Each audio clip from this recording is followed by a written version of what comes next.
Whenever I read angsty romance novels about leaving for good, I can't help but laugh. Why give a woman so many chances to hurt you?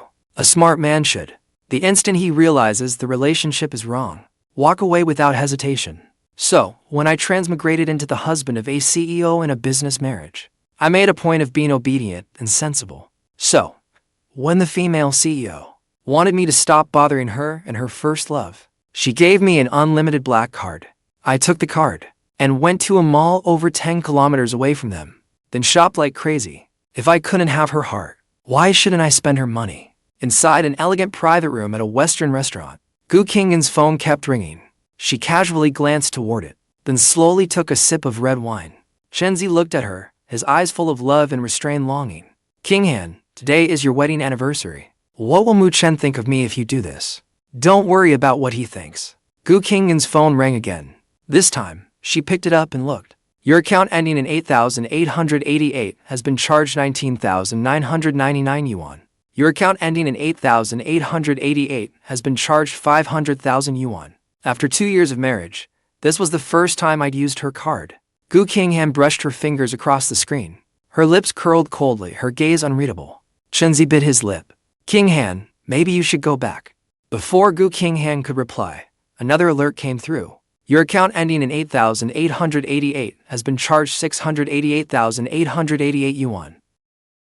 For the first time, I knew the joy of spending without checking prices. I savored service that treated me like a god. The shopping urges I'd suppressed for over 20 years were spiraling out of control. Luxury watches, sports cars, bespoke suits. I could never buy enough, never. Gu Qinghan's phone chimed every so often. She didn't look at it again, but the mood at the table grew visibly silent and oppressive. By the end of dinner, her phone had rung 18 times. Only after paying the bill did she check it. As she put it away, Su Jingyao called. Qinghan, I have something to tell you about your husband. I don't know whether I should say it. Even through the phone, Gu Qinghan could hear Su Jingyao's amusement. Her expression turned cold. Spit it out. Su Jingyao couldn't help laughing. I just saw your husband at the club. He hired 7 female models at once. If you don't get here soon, your husband may be cheating on you. Mu Chen hired 7 models at a club. Impossible. Gu Qinghan laughed in exasperation. Are you blind? But I have to say, with how your husband dressed today, I nearly didn't recognize him. Su Jingyao sent her a photo. The man in the photo had neat, refreshing short hair. He wore a black designer casual suit, with expensive custom leather shoes. Just his back alone made him seem impossibly handsome. Su Jingyao messaged her. Can you tell this is your husband? Gu Qinghan again decided Su Jingyao must be blind. This is Mu Chen. How could that be? Qinghan, maybe you should go back. I can watch the movie by myself. Gu Qinghan put away her phone and, completely unmoved, went to the movies with Chenzi. Chenzi made a social media post to celebrate his first film's premiere. 20 minutes later, Gu Qinghan received a bank alert. I deposited 1 million yuan at the Royal Entertainment Club. She could no longer sit still. In the club's private room, lights swayed as music and dancing filled the air. I lounged back on the sofa in bliss, drinking red wine worth over 100,000 yuan per bottle. 7 models with knockout figures, each attentive to my every need, were waiting on me. One tended the nearly healed wound on my forehead. One sat beside me, massaging my legs. One stood behind me, kneading my shoulders. One peeled fruit from me. The rest sang and danced. This service was absolute heaven. I'd fantasized about this scene countless times. I was beyond satisfied. So, when the manager made his pitch, I waved a hand grandly and used Gu Qinghan's card to deposit another 1 million yuan. Gu Qinghan pushed open the private room door and saw me stroking a model's collarbone. I couldn't get enough, like I'd never seen a woman before. That feels nice. How long have you been working out? I have 1 2. Handsome. Want to feel it? I have 1 2. Handsome.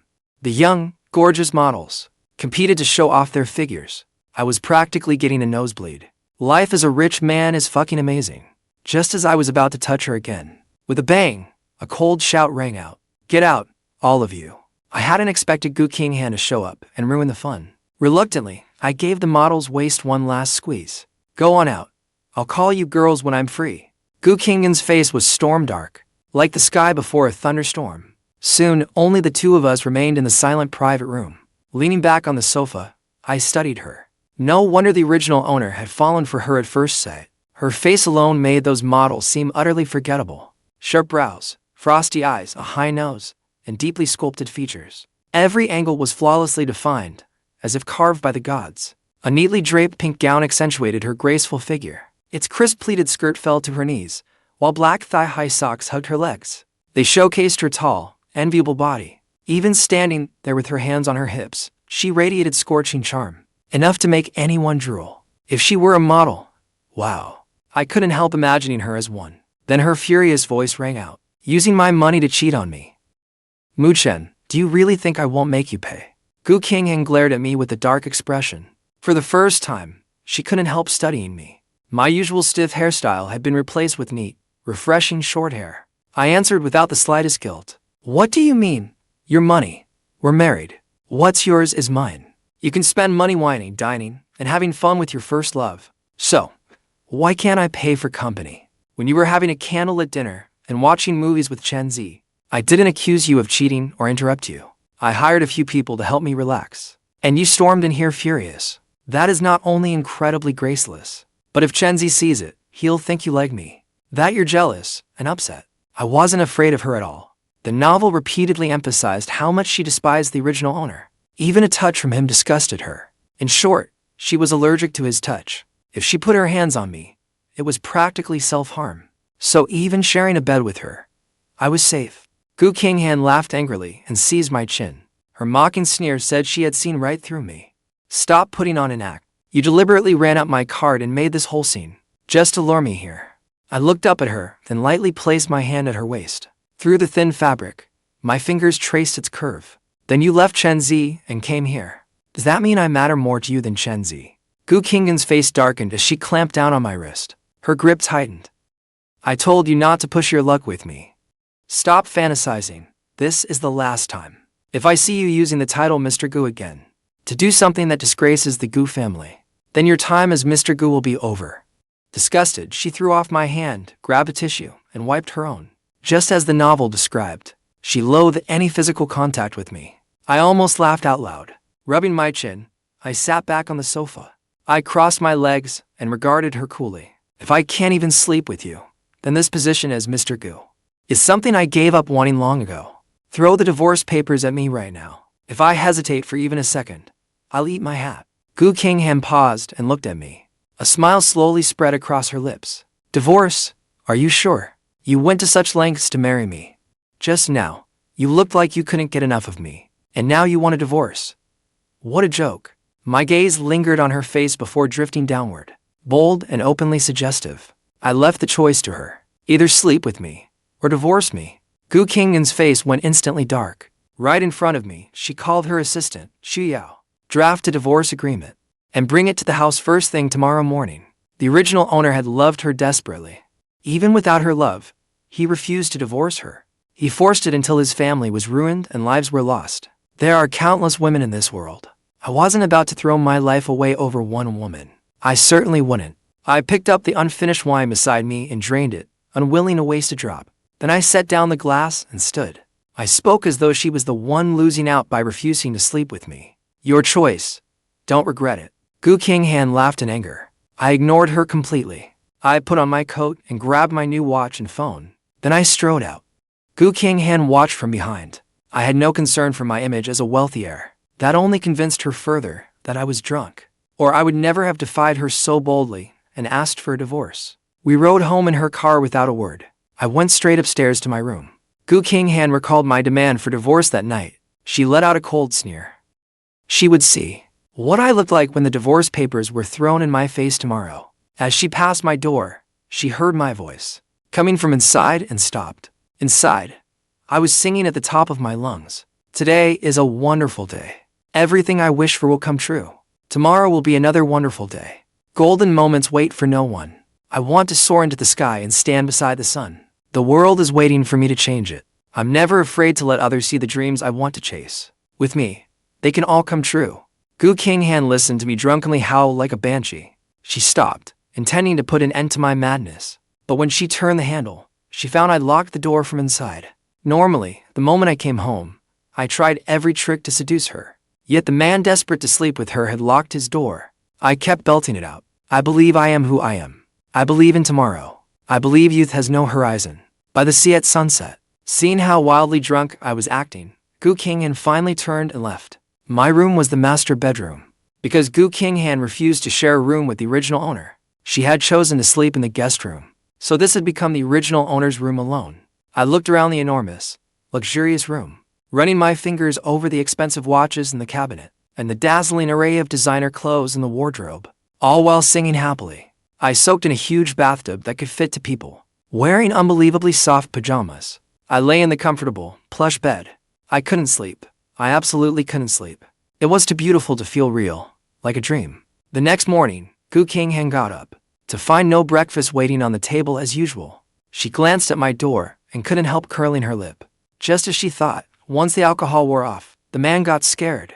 He wanted to hide like a coward. Remembering how determined I had been to divorce her last night, she gave a cold, mocking smile. She tossed the divorce agreement onto the coffee table and left for work. I'd never slept in such a comfortable bed. So by the time I woke naturally, it was already noon. Seeing myself still in that luxurious room, I confirmed that I really had transmigrated into a novel. I went over the plot again. In the novel, our marriage lasted less than 3 years, which meant that in less than a year, Gu Qinghan would bankrupt the Mu family and leave me with nothing. The novel only skimmed over the business war, without any details. I had no idea what methods Gu Qinghan would use. But life as a rich man was far too sweet. No matter what, I couldn't let my family go bankrupt. I got up, got ready, and went downstairs. When I saw the divorce agreement on the coffee table, I immediately grabbed a pen and signed it. Even 1 second of hesitation would insult the divorce. After signing, I took out Gu Qinghan's card from my bag and placed it on top of the agreement. Then I took the original owner's important belongings and returned to the Mu family home. Forget being some villainous male side character. I was going back to be the protagonist of my own story. When father saw his son come home, he immediately put down his newspaper and hurried over. Chen, why are you back at this hour? Did Gu Qinghan bully you again? I answered, no. Father asked, really?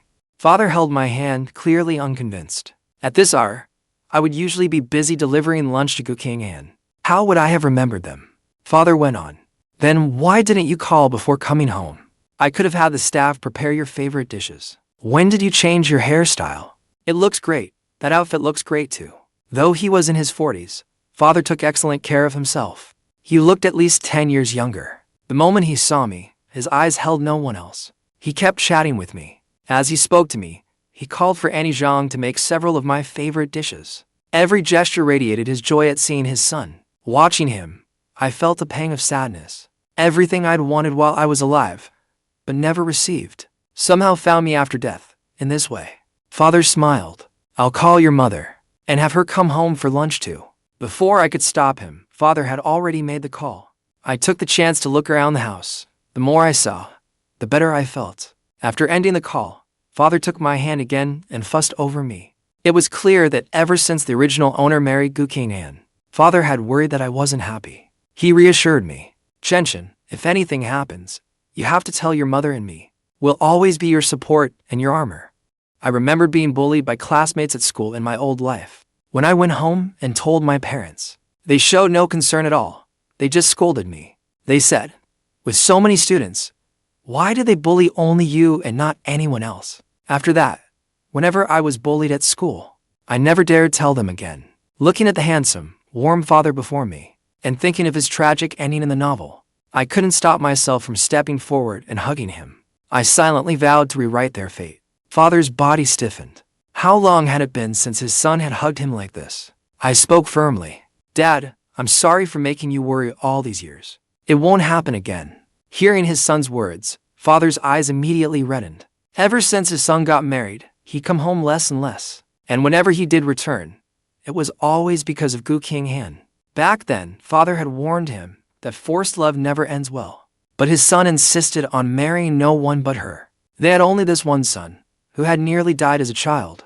They had cherished him all his life. So, when I wanted to marry her, they gave in. After the wedding, he watched me live unhappily, watched my pride and light fade away bit by bit. They watched as Gu Qinghan seemed to become my entire world, until I could no longer tell right from wrong. As my father, seeing it broke his heart. Every time I came home and told him how Gu Qinghan had wronged me. He would lie awake night after night, worrying himself sick. Father said in a trembling voice, "Dad only wants you to be well." Hearing the choke in his voice, I pulled back from his embrace and saw tears falling from his reddened eyes. Watching him cry made my own eyes sting. I raised a hand to wipe his tears and smiled at him. "Why are you crying? Look, I'm fine now." Father looked at his son, feeling that I had changed this time. Changed so much, like I'd gone back to who I was long ago. By the time lunch was ready, Mother came home. She had also brought Bai Ningbing with her. Bai Ningbing was the daughter of Mother's closest friend. She was 3 years older than the original owner. After her parents died, she had lived with her grandmother. It had been difficult for the elderly woman to raise a child, so the Mu family had cared for her as a daughter. They supported her living expenses and education until she graduated from college. While in college, she worked part-time at the Mu group. After graduating, she became Mother's trusted right-hand woman. I stole a glance at her, only to meet her gaze. In the novel, the original owner had always treated her like an older sister. When he pursued Gu Qinghan, he'd often told Bai Ningbing how much he liked Gu Qinghan and asked her for advice. The way she acted around the original owner was exactly like an older sister. She spoiled him, protected him, and helped him, never crossing a line. Even the readers never suspected a thing, until she learned that Gu Qinghan had divorced the original owner. She went to find him and came upon the scene of his car accident. Trembling, she gathered him into her arms. Seeing him covered in blood, her eyes reddened. With red-rimmed eyes, she kept wiping the blood from the corner of his mouth. "Chen, I regret it. I regret not stopping you from marrying her." The love in her eyes was like fog too thick to disperse. In that moment, she no longer wanted to hide it. She wanted him to know that she had loved him for many years. She fought desperately to keep him, but nothing she did could hold him back. She could only watch his life slip away before her eyes, little by little. It was the novel's only glimpse into her inner thoughts. It was also her finest moment in the novel. It surprised readers, delighted them, broke their hearts, and left them regretful. That was when I came to both love and hate her character. Father greeted her. "Ningbing, you're here too." The original owner never knew Bai Ningbing liked him. I decided to pretend I didn't know for now. Seeing Father greet her, I greeted her too. "Ningbing." They both wore short skirts. On Gu Qinghan, the look was cold and elegant, giving off an untouchable air. On Bai Ningbing, it looked clean and refined, giving her a warm, gentle charm. She looked at me, her voice indulgent, her eyes soft with tenderness. "Short hair suits you better," I replied. "Right? I think so too." Bai Ningbing continued praising me. "The outfit looks great too," I said with a smile. "Guess my taste has improved lately." The original owner had been deeply insecure around Gu Qinghan, but he was always confident around Bai Ningbing. She had doted on him like he was her little prince. I tried hard to act like him, but only managed an 80% resemblance. The remaining 20% was because knowing about her crush made me self-conscious. Bai Ningbing smiled and changed the subject. "Aren't you busy delivering her lunch every day? How could you bear to come home at noon?" I toyed with my watch. "It's so hot out." She thought bringing her lunch was too hard on me, so she told me to stop. The moment I said that, not only Bai Ningbing, but even Father and Mother turned to look at me. They clearly didn't believe me. Sure enough, the people who cared about me most didn't believe Gu Qinghan would treat me well, yet the original owner did. Bai Ningbing raised a brow. "Really?" I waved my hand. "Look at these hands. Do they look like they belong to someone who cooks?" Bai Ningbing said. "Let me see." She looked up, her gaze warm and gentle. "They're lovely. A boy's hands should look like this." Maybe it was because I knew about her secret crush, but my face grew warm as I talked with her. All of a sudden, I felt even more awkward. I dared touch female models at the club, because there were no feelings involved and no responsibility. But when it came to romance, I was completely inexperienced. Faced with a crush I knew about, I had no idea how to handle it. I changed the subject and asked, "How has the company been lately?" Bai Ningbing answered casually, "Pretty good." I pressed on. "What exactly does pretty good mean?" Bai Ningbing couldn't help glancing at me. "We've been discussing several major projects lately. If we secure them, the company can rise to the next level. Taking on several major projects could stretch our cash flow to thin. If our cash flow dried up and the Gu family stood by doing nothing, could this be Gu Qinghan's strategy?" I interrupted. "Can the company really handle several major projects? I don't think the current market is very stable. The company's priorities should be stability. We need to ensure sufficient cash flow to handle any risks the company may face." I couldn't be direct, so I hinted at it indirectly. Bai Ningbing studied me, a trace of scrutiny entering her eyes. Since when have you cared about company matters? The original owner had never cared about the company.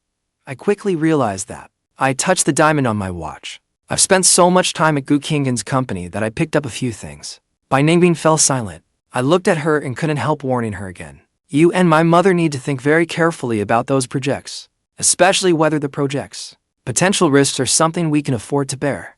Bai Ningbing searched my face for clues and asked, "Did you hear something from Gu Qinghan? Are you trying to make us stop competing and give her those projects?" The original owner had been blinded by love and often made his family help the Gu group. Now I was suddenly trying to stop them from taking on projects. It was only natural for Bai Ningbing to think that way. I explained, "No. I've just been having the same dream lately. I dream that our family company goes bankrupt.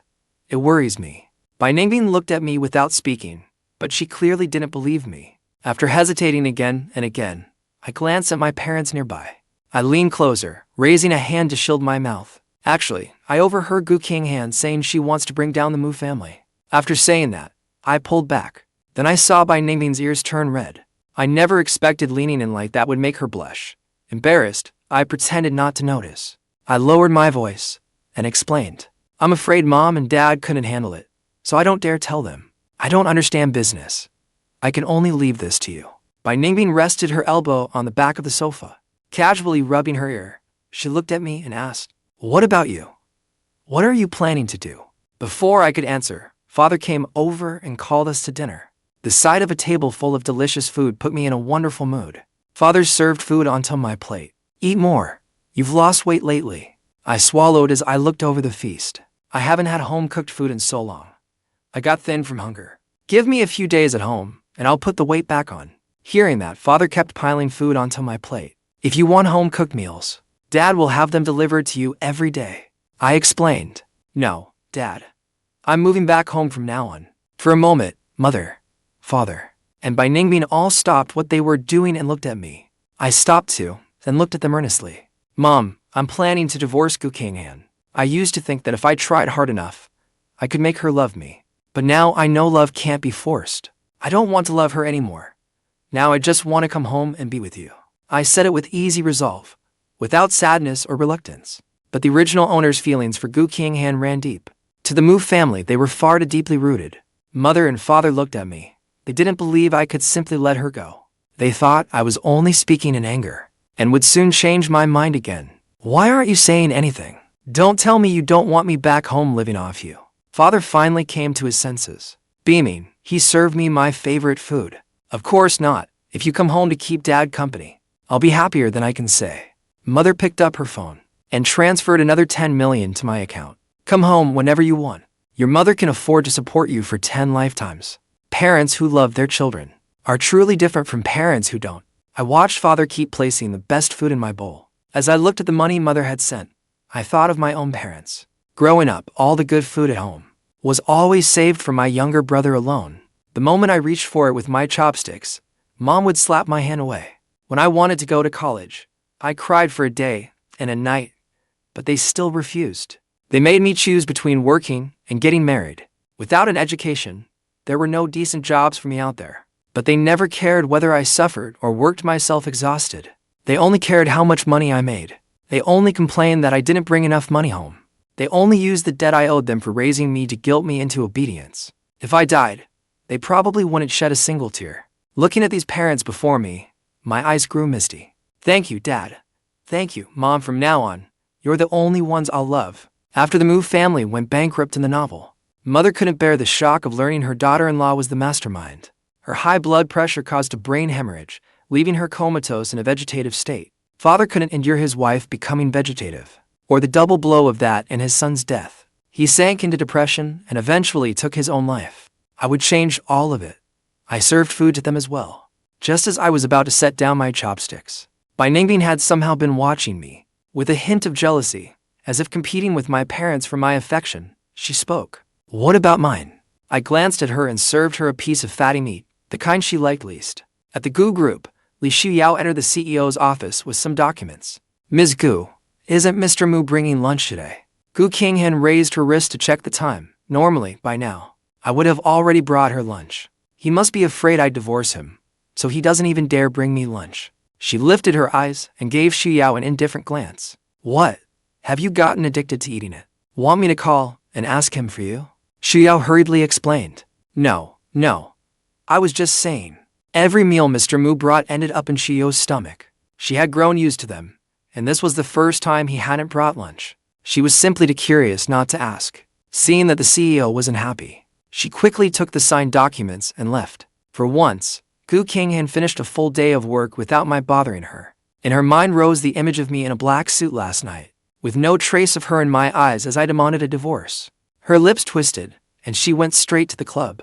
The instant she entered the private room, everyone turned to look at her. She sat on the sofa. When they kept staring, her face darkened. What are you all staring at? Are you crazy? Su Jingyao walked over and cautiously asked, Why isn't Mu Chen following you around? Gu Qinghan shot them a cold look. Didn't you all used to hate having him around? Now that he isn't coming, isn't that exactly what you wanted? Stop acting so pathetic. Reading the room, Zhou Jingyao poured her a drink. We were just worried you were afraid he didn't care about you anymore. You've started caring about him again. As Gu Qinghan's closest friends, they knew better than anyone else. Wherever Gu Qinghan went, I used to follow. I would never have gone to a club to find female models, nor would I have left Gu Qinghan alone without a care. Yet I had left Gu Qinghan behind to vacation in Sanya. It seemed I truly didn't care about her anymore. Gu Qinghan looked at their identical expressions. Her face darkened. If your eyes are useless, donate them to someone who needs them. Su Jingyao tried to smooth things over. Hey, as long as you don't care about him. Come on, let's have a drink. Let's celebrate Qinghan's brief escape from misery. Gu Qinghan lifted her glass and drank, not caring what they meant. But as they drank, Zhou Jingyao picked up her phone. Miss Gu, although Mu Chen forced you into marriage and insulted your dignity as a woman, with that face and body, he's more than good enough for you. How did you manage not to touch him for the whole years? Back when Gu Qinghan was all I could see, I had contact information for every friend around her, so they could all see my social media post. My posts used to all be about Gu Qinghan. Either I was flaunting our love and staking my claim, or posting long messages about how much I loved her. Knowing Gu Qinghan had blocked my post, whenever I posted one of those messages, her friends would often share it in their group chat to tease her. But 2 hours ago, they discovered that I had deleted from my feed everything related to Gu Qinghan. Then I posted that I had arrived in Sanya, along with beautiful photos of me watching the sunset by the sea. It was a 9-photo grid captioned, Seeing the most beautiful scenery with the person who loves me most. Moments like this are wonderful. Seeing everyone staring at their phones, Gu Qinghan glanced over as well. They were photos of me smiling joyfully by the ocean. Song Qingyuan couldn't help saying, It feels like he's changed so much all at once. Su Jingyao teased from the side. He's actually rather likable like this. Zhou Jingyao clicked her tongue too. This is probably what someone looks like when they've stopped loving you. Bang! Gu Qinghan raised the glass in her hand and slammed it down hard on the coffee table. She glared at them, her face dark as thunder. Are you all insane? We came out for drinks, yet every one of you is clutching your phones and talking about Mu Chen. Gu Qinghan stormed out, slammed the door, and got into her car. Irritably, she undid the top button of her shirt. She pulled out her phone and opened her contacts, then found my social media feed. Only then did she learn I had gone to Sanya on vacation. In the photos, my clear, bright eyes were filled with laughter, as though light itself spilled from them. Whether it was my upturned profile, or the way I faced the camera, every gesture radiated happiness. My eyes seemed to hold all the beauty in the world. I looked so pure, so vividly alive, with an air of peaceful contentment. This was me, the me who used to have nothing in my eyes but love for her, or anger toward everyone else. The me who put on airs as Mr. Gu, always suspicious, jealous, and hysterical, always making unreasonable scenes. A person couldn't possibly change so suddenly. Gu Qinghan didn't believe it at all. The man in those photos couldn't be the real me. Others might not know, but she did. I was only avoiding the subject of divorce. Posting photos of myself on social media was merely an attempt to please her. Yet even though she knew my intentions, these few, unusually captivating photos still stole her breath away. It was the first trip of my life. Sanya had also been, when I was alive, the place I wanted to visit most. The cool breeze, a seafood feast, and red wine, with Mom beside me, as we ate and enjoyed the seaside night view, left me with only one feeling.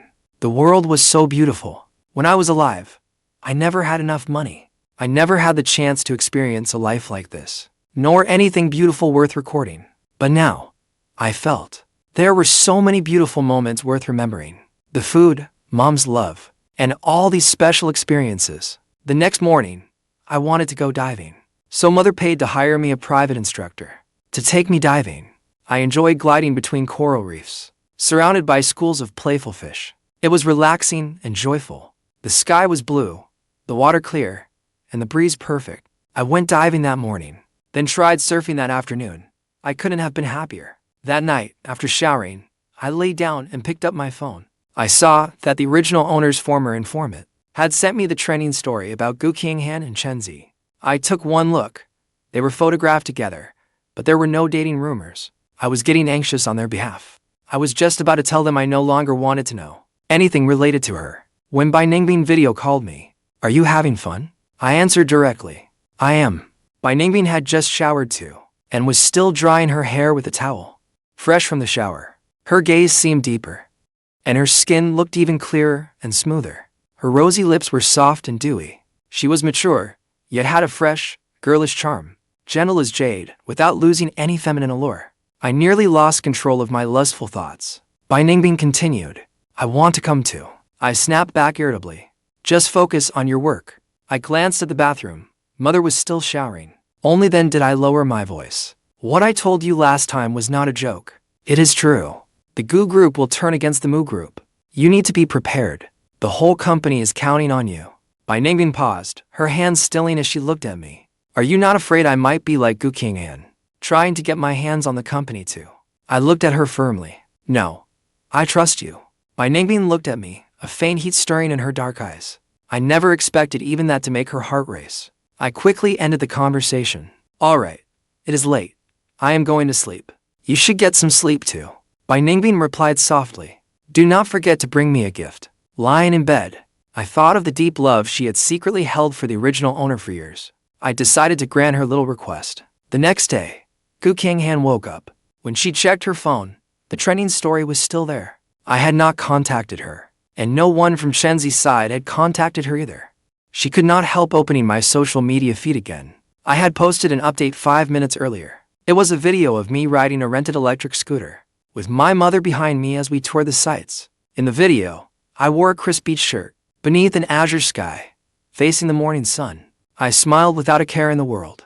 The breeze caressed my hair and shirt hem. I said something now and then, so vividly alive, like happiness itself. Even the scenery along the way paled beside me. I had not returned.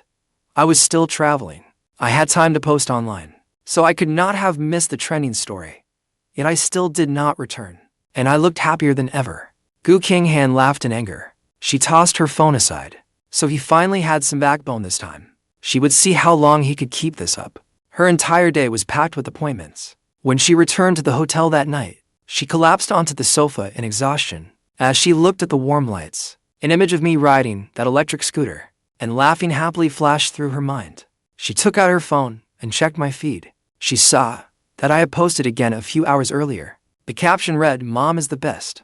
In the 9-photo grid, I was either eating local snacks or showing off the little things I had bought. The middle photo was of Mother and me together, wearing matching sunglasses. The moment I mentioned divorce, Mother worried I'd stay home, dwell on the past, and be heartbroken. So she took me on a trip to lift my spirits. She stayed with me the whole time, took my pictures, and told me I was handsome. Whenever she saw something tasty or lovely, she wanted to buy it for me. She wanted me to taste every delicious thing and give me every good thing in the world. A mother like her is the best mother in the world. I just wanted to show her off. I did not expect anyone to get jealous. In the comments, Father left a sour remark. "So Dad is not good." I immediately replied, "Dad is great too. But Mom bought me all these things." Bai Ningbing joined in too. "What about me? Am I not good?" Smiling, I typed, "You are wonderful. You are the best in the world." Gu Qinghan tugged open her collar. That tight feeling in her chest remained. It had been 3 days. I had not sought her out once. Without contacting her, I was growing happier every day. Seeing how happy I was made Gu Qinghan deeply uncomfortable. It felt as awful as swallowing a dead fly. Just then, her phone rang. I had sent her a message. The tightness in her chest suddenly dissolved. That man finally couldn't hold out anymore. For the first time, with a hint of anticipation, she opened our chat. I had asked bluntly, "We signed the divorce agreement days ago. Isn't it time we finalized the paperwork?" Gu Qinghan's eyes flickered as she read the words. Her grip on the phone tightened and tightened. After a long while, she got up, drove out, and headed home. That home where, no matter when she returned, the lights were always on, was now completely dark. Only the lonely streetlight outside shone. She turned on the lights in the living room and walked in. The house was empty. There was no longer anyone waiting for her return. On the divorce agreement on the coffee table lay her bank card. She picked up and opened the divorce agreement. The handwritten name Mu Chen stood out sharply. The paper crumpled beneath her clenched hand. Emotions churned in her eyes. The man who had fought over her out of jealousy only days ago wanted a divorce. How could that be? Gu Qinghan gave an incredulous, icy laugh. At the Mu residence, Mother took local specialties from a large bag and handed them out to the household staff. Chen said these were delicious, so he brought some back for you to try. Everyone happily thanked her as they accepted the gifts. The joy of sharing spread through the house. Father was enjoying a cup of tea after the meal. Bai Ningbing was taking a work call. Though the house was large, it did not feel lonely at all. It was warm and wonderful. I held my phone, seeing that Gu Qinghan had not replied. I thought about calling her later. Bai Ningbing sat beside me. "Where is my gift?" I looked up into her gentle gaze. There was a trace of expectation in it. With my rose-tinted view of her, I couldn't help favoring her. I got up and opened my luggage. From inside, I took out the small night lights. One was made from a conch shell I had picked up myself. I had made it at a craft stall. I held them out for her to choose. "Which one do you want?" Bai Ningbing examined both of them. "Who is the other one for?" I did not call out her little hope. "It is for me." Bai Ningbing smiled and picked up the conch shell night light. She looked it over again and again. After handing out the gifts, Mother noticed the night light in her hand. She casually mentioned, "Chen made that one himself." At those words, Bai Ningbing immediately looked up at me. The delighted surprise in her eyes was impossible to hide. "You made it." The original owner had only ever handmade gifts for Gu Qinghan. She had secretly loved him for years. This was the first handmade gift she had ever received from him. Her joy was easy to imagine. I shot her a cool glance. "What? You do not like it? If you do not, give it back." Bai Ningbing looked at me with gentle eyes. "Not at all." Perhaps because I knew she had secretly loved the original owner. When she looked at me like that, I sensed a deep, restrained love hidden in her gaze. Her beauty nearly proved too much for me to resist. I stood, phone in hand. "I am tired. I will go rest in my room." Back in my room, I checked my phone and found that Gu Qinghan had replied. 9 tomorrow morning, at the registry office. In the novel, Gu Qinghan bankrupted the Mu family and forced me to divorce her with nothing. Now that we were divorcing ahead of time, did that mean the Mu family's fate of bankruptcy could be changed too? I was in an excellent mood. Afraid I would oversleep, I set an alarm after my bath. The next day, I woke before my alarm went off, knowing I was about to regain my freedom. I even dressed up before heading downstairs. Father had already finished breakfast and gone to work. Mother was trimming flowers she picked from the back garden. When she saw me, she called me over for breakfast. Pressed for time, I made an excuse and hurried off. I planned to surprise them after the divorce. The original owner could drive and had a license, but I could not. I could only ride an electric scooter. I had never even learned to drive. The car I booked in advance got me to the registry office at 8:50. I took out my phone and called Gu Qinghan. "I am at the registry office. When will you get here?" Gu Qinghan replied that she would be there soon. I waited beneath the trees until 9:30. Only then did I see Gu Qinghan's car pull up. I eagerly went to meet her.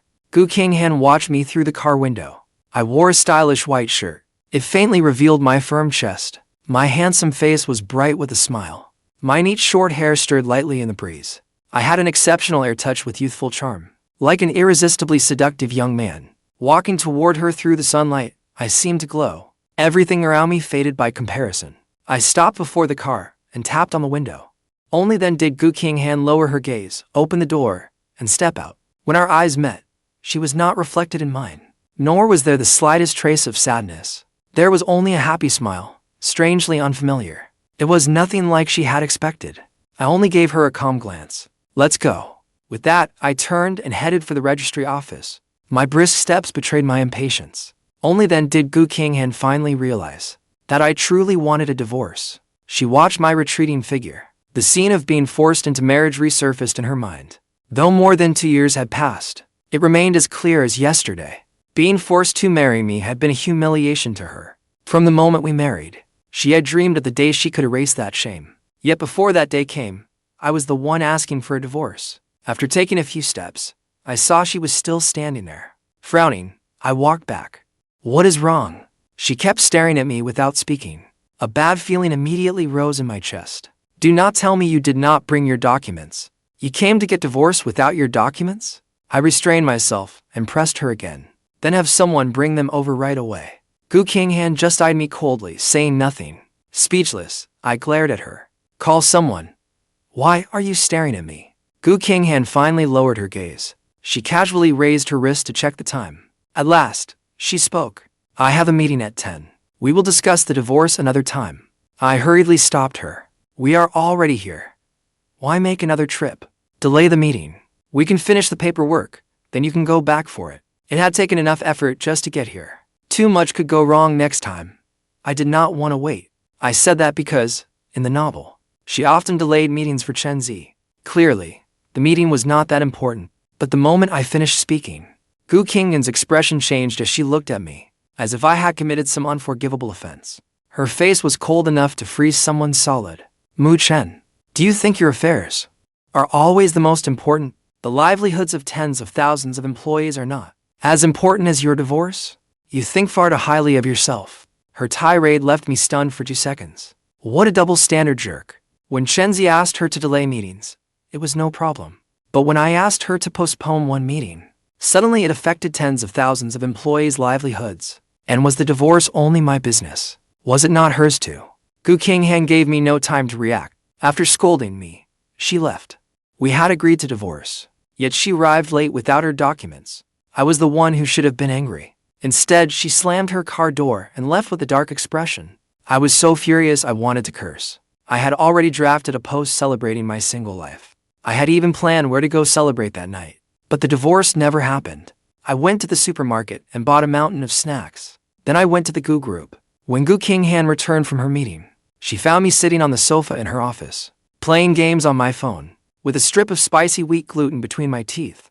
The whole office reeked of spicy snack sticks. The coffee table was piled high with snacks. Chips, chicken feet, spicy snack sticks. All things I never would have eaten before. Gu Qinghan frowned in distaste. "Why are you here? Still eating and staring at my phone?"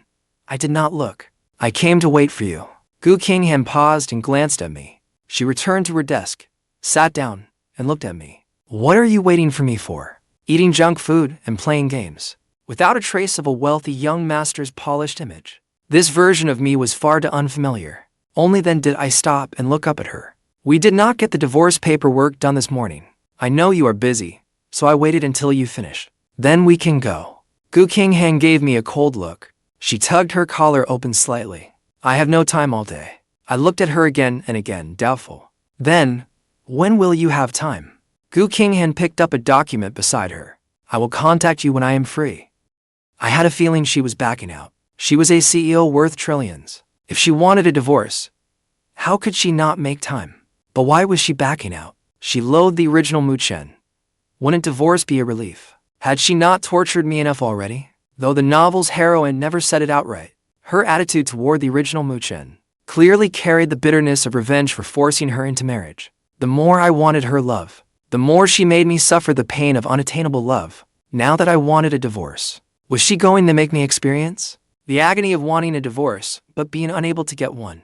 Furious, I rose to confront her. "Gu Qinghan, do you not want a divorce? I am giving you 3 days. If you do not go file for divorce with me within 3 days, then I will sue for divorce." I was not negotiating with her. I was informing her. With that, I grabbed my snacks and headed out. Just then, Chen Zi pushed open the office door and walked in. The moment he saw me, fear flashed in his eyes. He tried to back out and hurriedly asked, "Did I come at a bad time?" I immediately stopped him. "No, your timing is perfect." The novel's male lead was fresh-faced, gentle, and physically delicate. One look at him made people want to protect him. He came from a tragically broken family. His father was a gambling addict, and his mother was in poor health. When he was in high school, his father could not repay loan sharks. When his father tried to sell him, Gu Qinghan saved him. From then on, she shielded him from every storm. When he wanted to enter the entertainment industry, Gu Qinghan signed him to her company, making him one of the hottest stars around. As the novel's male lead, he was kind, hardworking, and principled. He had loved Gu Qinghan from the moment she saved him, but he always felt unworthy of her and never dared confess. He only wanted to improve himself until he was worthy of her. After Gu Qinghan was forced into marriage, even though he loved her, he held firm to his principle of never being the other man. He kept their relationship at the distance of friendship. The novel was mostly told through his and the original owner's perspectives. The heroine's love for the male lead was revealed through the events themselves. The part one had read had not reached their confessions yet. Their mutual, restrained secret love had won endless sympathy and anticipation from readers. As for the original Mu Chen, the vicious male side character, readers were constantly begging for him to be written out. I calmly explained to him. I finished discussing the divorce with her. She does not have time to handle the paperwork today. I was just about to leave. I looked at Gu Qinghan, then at Chenzi. I left in a hurry, wearing a most sincere smile. Take your time and talk. I will not interrupt you.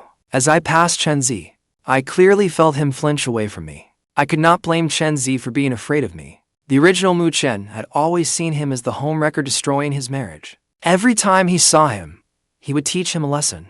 He had even hired people several times to sexually assault him. A true vicious male side character. To redeem my reputation, I thoughtfully shut the office door behind me. Chenzi stared wide-eyed as I left, utterly bewildered. Then he looked at Gu Qinghan and found her staring at the closed door, her expression dark. When he stepped forward with the local specialties he had brought back, he saw the pen in Gu Qinghan's hand, had blood ink across the document. Gu Qinghan looked away from the door and raised her eyes to him. Why are you here? Chenzi smiled and set the bag on her desk. I thought the specialties from Jiangshang were pretty good, so I brought you some. Thank you for helping my mother find a doctor. Then he looked at her, his feelings carefully restrained. Are you divorcing Mu Chen? I came out carrying my snacks and ran into Xu Yao, who was taking documents to Gu Qinghan for her signature. I stretched out an arm to stop her. Your President Gu has something important to do right now. Wait until Chen Zi comes out before taking those documents in. Xu Yao looked from the office door to me, completely confused. Chen Zi was inside. Yet I was not throwing a jealous fit. I was calmly standing here, even keeping others from disturbing them. I opened my bag of snacks. Want some? Seeing the snack bag held out before her, the food-loving Xu Yao could not resist. She took a pack of pickled pepper chicken feet. Thank you, sir. I added a reminder. Try to read the room in the future. When Chenzi comes to see her, do not go in and interrupt them. I left after saying that. Helping them get together was helping myself. They had better stop holding back their desire to be together. So, Gu Qinghan would finalize the divorce with me sooner. After all, filing for divorce would require evidence that our marriage had irreparably broken down. That sounded like a real hassle too. Xu Yao ate her pickled pepper chicken feet until Chenzi came out. When she took the documents inside, she could not help speaking up. Do you know what Sir just told me? Gu Qinghan raised her eyes and shot her a glare. Xu Yao continued. Sir said I could only come in after Chenzi came out. He also said that whenever Chenzi comes to see you, I should not come in and disturb you. Gu Qinghan hurled a document at her, her face blazing with anger. Does he pay your salary, or do I? Xu Yao caught the document and kept talking. Have you not noticed that Sir has changed? He does not seem jealous of you anymore. He even seems to be pushing you and Chenzi together. Gu Qinghan looked at her coldly.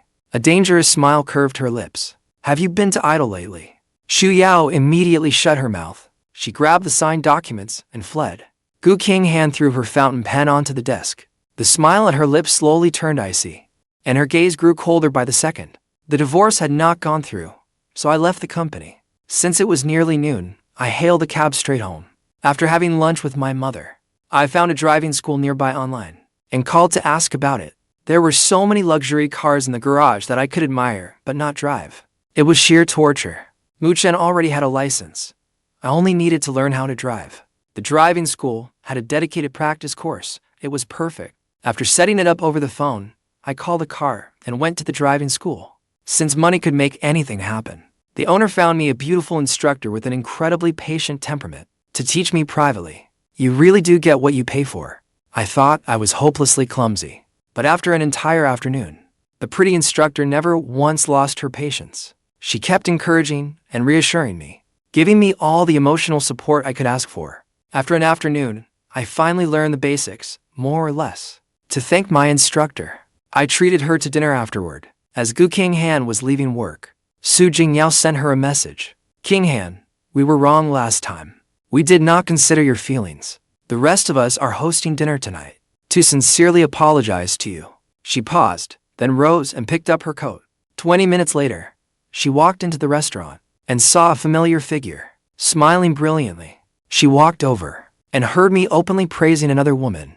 "I am telling you, someone like you, with looks and a great figure and such obvious potential. A young woman like you.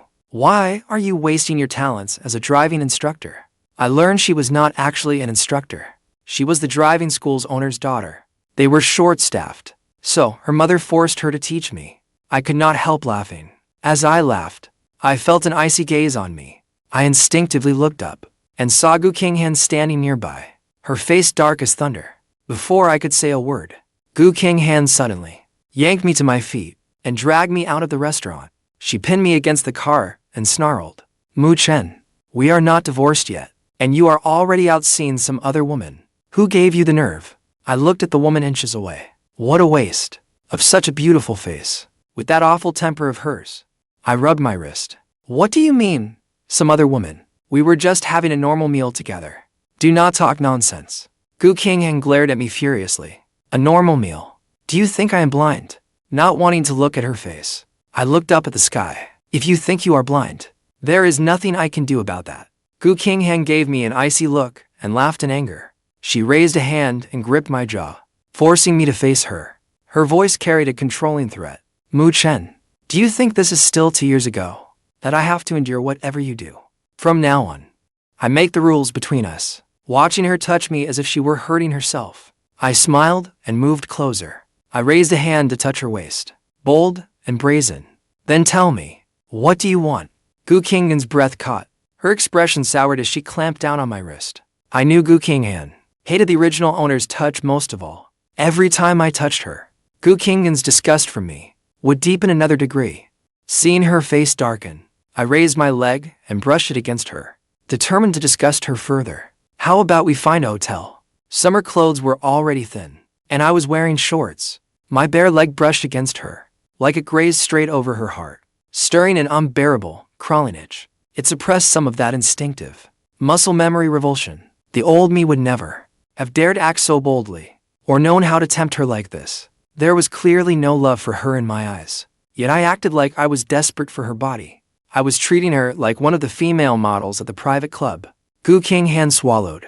Her face darkened another shade, when she still did not recoil and throw me off. I leaned in as though to kiss her. Only then did Gu Qinghan shove me away. She took out a handkerchief and wiped her hands. "Mu Chen, give up your delusions. You will never get what you want from me." Just as I thought, she would not divorce me, because I wanted a divorce. I rubbed my wrist, making sure not to show the slightest trace of pain. "Is it possible that, if I cannot get it from you, I can get it from another woman? I may crave your body," but my brazen gaze dropped low on her body, making the implication painfully clear, as I continued provoking her. "But with the lights off, all women look the same. You are not the only one for me." Gu Qinghan's face darkened as though it had been soaked in ink.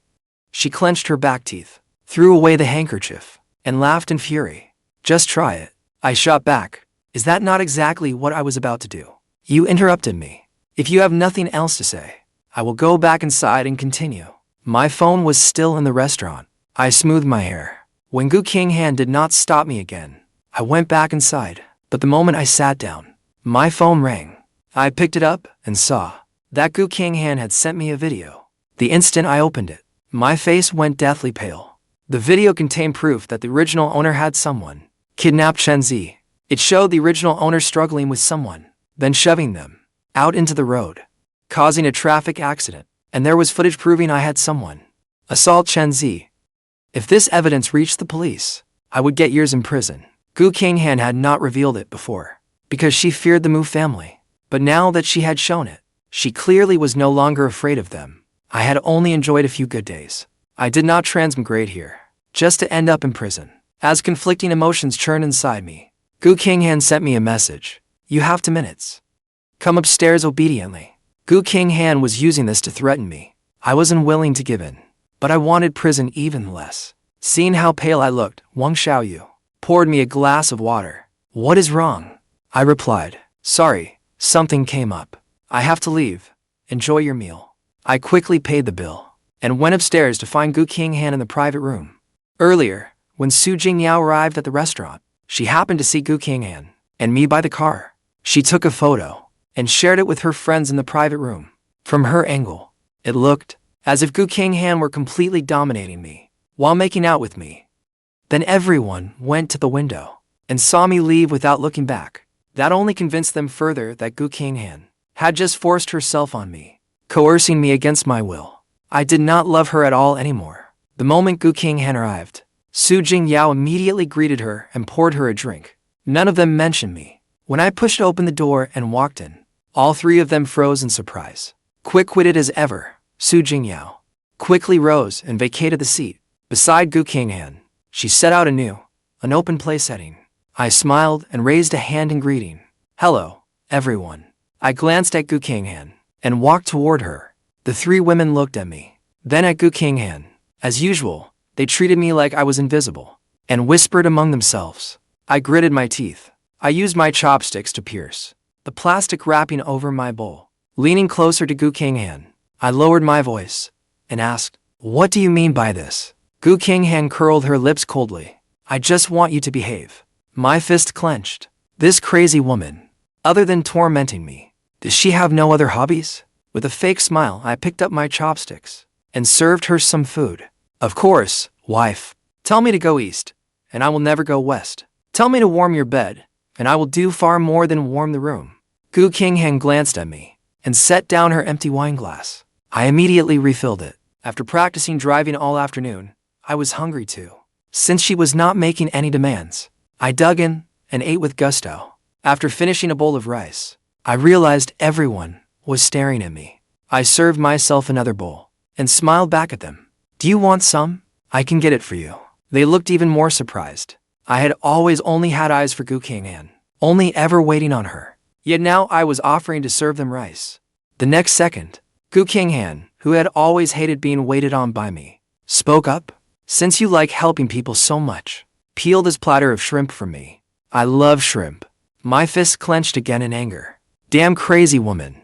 Even when I want shrimp, I do not want to peel it myself. Still smiling, I sat down and looked at her, but the smile never reached my eyes. Of course, wife. I pulled over the platter of shrimp and peeled them, all while thinking of how to break this deadlock.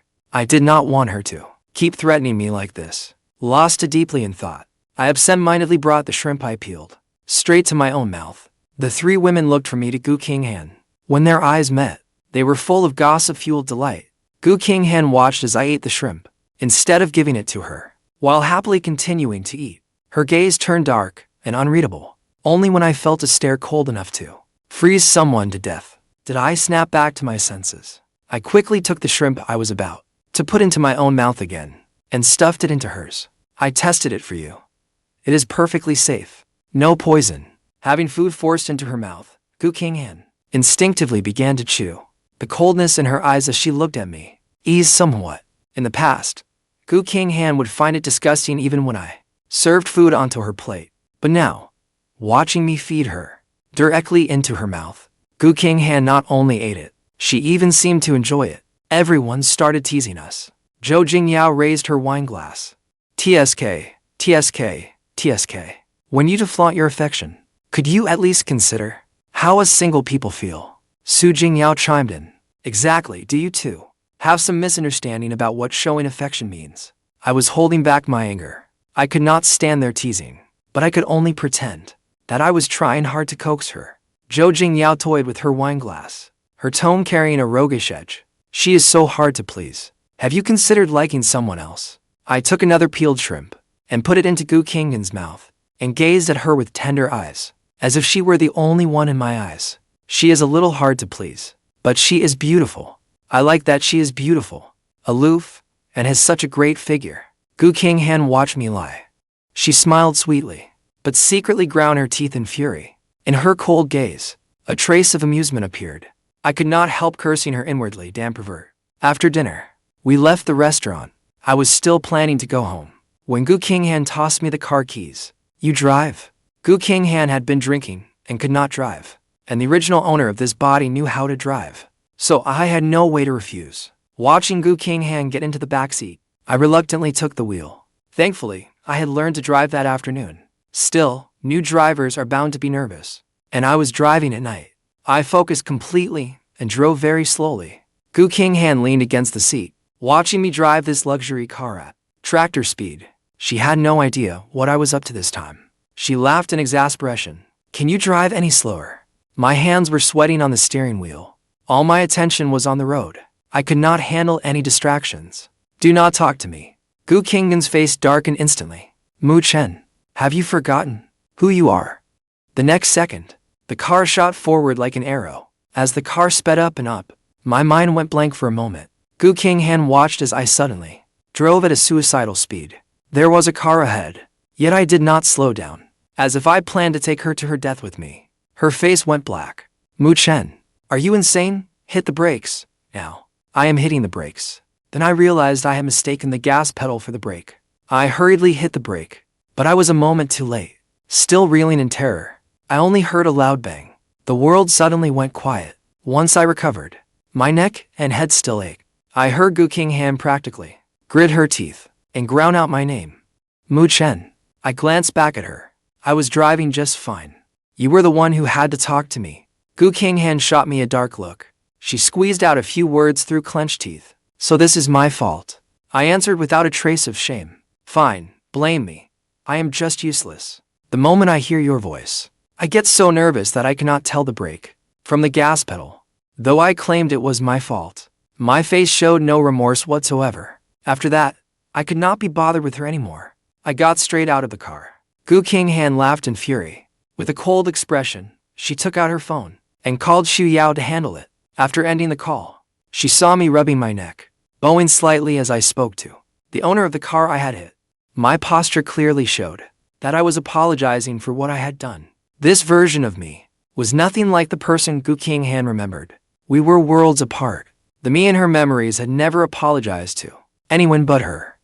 I had been spoiled and willful. Even when I was wrong, I always acted high and mighty, as if everyone else deserved it. After an accident like this, I would not even get out of the car. I would call someone else to deal with it, without caring whether anyone lived or died. I asked worriedly, "Are you all right?" The woman got out, rubbing her neck. The bruise on her forehead marred her fair, flawless face. When I saw her face clearly, my guilt deepened, and I felt even more sorry. She was the female lead in Shenzi's newly released coming-of-age heartbreak film, The Rising Star Liu Ruyan. In the novel, she was mentioned when she and Shenzi were filming together. She was described as a former child star and a hugely popular celebrity. Shenzi's very first film had paired him with her. His fans celebrated wildly. Afterward, her on-screen pairing with Shenzi became an internet sensation. But that same year, before the original owner died, Liu Ruyan died too. She left behind a long suicide note and took her own life. Behind the young woman who always smiled brightly on screen were a pair of parasitic parents. They broke the wings of her dreams until she lost herself. They treated her as a tool for making money, never caring how she felt. After years of depression, her parents forced her to entertain an untouchable industry mogul. That became the final straw. She chose suicide. When I read the novel, I felt she was my own reflection. I cried so much because I understood her pain. Liu Ruyan glanced at her beloved car, then lowered her eyes to look at me. A faint smile touched her eyes. Handsome. Is this what they call sitting peacefully in your car when disaster falls from the sky? At the traffic lights, she had been waiting for the red light when I hit her. I lowered my gaze and came back to myself. As I looked at her, the heartache in my eyes had not yet faded. I felt terribly sorry. I will cover the car repairs. Your medical examination cost and emotional damages will be covered too. When others first saw her, they would gasp in amazement. It was the first time Liu Ruyan had seen someone look at her that way, as though they could see through the unhappiness beneath her glamorous exterior. While she stood there dazed, I took out my phone. Leave me your contact information. That way, if there are any compensation issues later, we can reach each other easily. Ruyan did not care about the car at all, nor did she want compensation, but the look in my eyes just then made her take my phone to spite herself and add her contact information. After placing the call, she handed the phone back to me. Handsome, you do not recognize me. I put away my phone, a smile curling at my lips. Ruyan, the big star. How could I not recognize you? I am one of your most devoted fans. Could you give me an autograph too? Ruyan looked at me skeptically. When I first saw her, I had shown none of a fan's excitement at meeting an idol. When she did not move, I stepped forward and hugged her. If you do not want to sign an autograph, then give me a hug instead. Ruyan froze. Unlike the excited, enthusiastic hugs she received from other fans, I held her quietly, as if confessing my feelings, yet also as if comforting her. You are truly incredible. You have given so many people the courage to face setbacks and the strength to keep moving forward. I hope that one day we can give you courage too and become the strength that supports you onward. Gu Qinghan watched me from the car. Handling an accident had turned into me flirting with a woman. She got out, her face dark. She pulled me from the woman's embrace. Just then, Xu Yao hurried over. Xu Yao took Gu Qinghan's car keys, and Gu Qinghan dragged me away. Ruyan stood there watching. The words I had just spoken still echoed in her mind. I smiled and waved at her.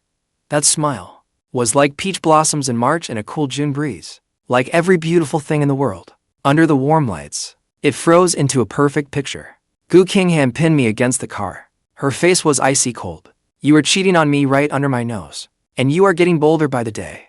I deliberately moved closer. Through her thin clothes, my fingers traced the curve of her waist. My life is in your hands now. If you will not let me touch anyone else, then even if I wanted to, I would not dare. All I can think about now is how to make you happy. How about tonight?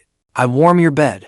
I pretended to press closer again. Sure enough, the next second, Gu Qinghan looked thoroughly disgusted again. Gu Qinghan opened the car door with a dark expression, then shoved me inside. A woman who could barely stand to touch me. What could she possibly threaten me with? Suddenly, I felt at ease. On the way, when Yutong called me, it is so late. Why are you not home yet? I did not want them to worry, but I could not get divorced yet, and Gu Qinghan was blackmailing me. I definitely could not live at home every day anymore, so I had to lie. I will not be coming home tonight. Gu Qinghan apologized to me. I have decided to give her another chance. Through the rearview mirror, Gu Qinghan shot me a sideways glance and laughed in exasperation. When Yutong had known all along this would be the outcome, she was not very surprised, only a little disappointed. Then bring her home tomorrow for dinner. I glanced at Gu Qinghan, who was driving, and agreed for the moment. All right. When Yutong reminded me, if anything happens, remember to tell Mom. Get some rest early. I nodded. You and Dad should sleep early too. Do not stay up late. And do not keep worrying about me. The moment I ended the call, Gu Qinghan's irritating voice rang out. I apologized to you. What did I apologize for? I explained casually. It was just to placate my parents. An excuse, that is all. How could you possibly be wrong? It is all my fault. I figured that even though I was unhappy, having to soothe her like this would give her the pleasure of tormenting me. If she was satisfied, my life would be easier too. But Gu Qinghan kept pushing her luck. I remember you used to love posting long essays on social media.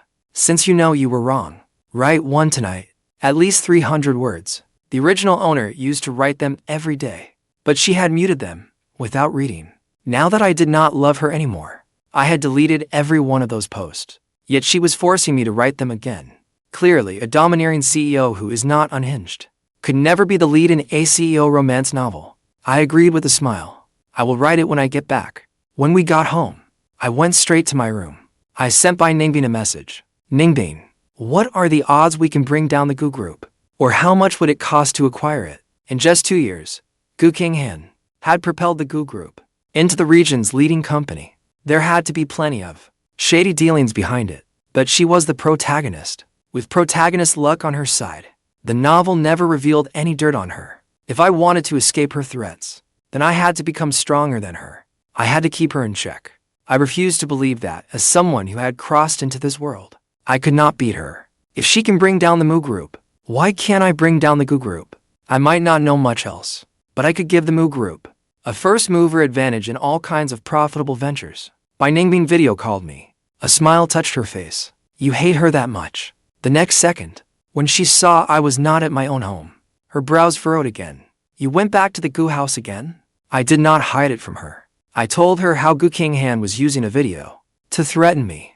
Bai Ningbing's expression darkened. What video? Send it to me. I sent her the video. Keeping my face impassive, I asked, about these matters. You did not know, did you? Bai Ningbing was silent for a long while. It seemed they truly did not know. For the company's growth, Gu Qinghan had secretly handled it for me. Now it had become leverage she could use against me. So, I had to bring her down and find leverage to threaten her with. I looked at the woman on the screen. I remember the Mu Group has a subsidiary with its own film and television production network. Have someone send me the profiles of all the artists under the company. Bai Ningbing looked puzzled. What do you need that for? I explained earnestly. I have thought of a profitable new venture. It is hard to explain over the phone. I will go over it with you in detail tomorrow. As an office drone who treated writing as a side hustle. Before I died, I had been getting into the vertical short drama industry. Several short dramas that cost only a few million to make earn over 100 million a day in paid unlocks, blowing away film and television productions. With budgets in the hundreds of millions, short dramas were also quick to produce. They could film several in a single month. Their only selling points were a handsome male lead and a beautiful female lead. The acting was mediocre, and the mindless wish fulfillment plots fell apart under scrutiny. But people loved watching them. They mocked them in the comments, while hunting everywhere for the next installment. In the era of exploding short-form video, short dramas were a goldmine. In this novel's world, short-form video had only just taken off, and short dramas had not yet emerged. Film and television productions in the entertainment industry were still entirely traditional. There were no stories about rebirth or time travel wish fulfillment at all.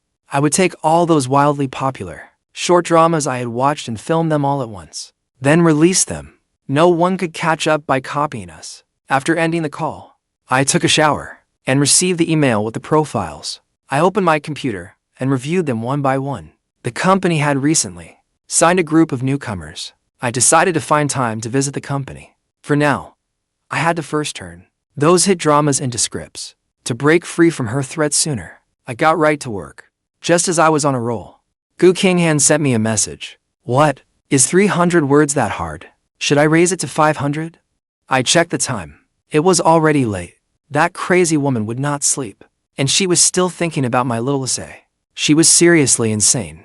Afraid I hadn't disgusted her enough, I quickly posted a little essay visible only to her. I think I am growing more and more obsessed with your body. Otherwise, on this quiet, late night, I would not fantasize about you naked, letting me have my way with you. Those cold lips of yours, I wonder if they are as sweet as I imagine. And that body you keep covered up so completely every day, I wonder whether it is as soft as I imagine. Gu Qinghan had not expected me to be so utterly shameless, openly writing about my ravenous fantasies about her. Her face darkened, then reddened and darkened again. Fortunately, she soon realized something was off. Whenever I usually made a post, those classmates who sucked up to me would like and comment. This was exactly when they were scrolling through their phones. Yet quite a while had passed, and there was not a single like or comment. Obviously, I was unhappy about her making me write it, so I had written it like that on purpose. Gu Qinghan replied, very well written. Write one every day from now on.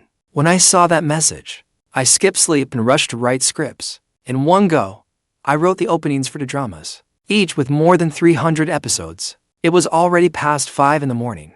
I was exhausted beyond belief. After encrypting and saving them, I collapsed into bed and fell asleep.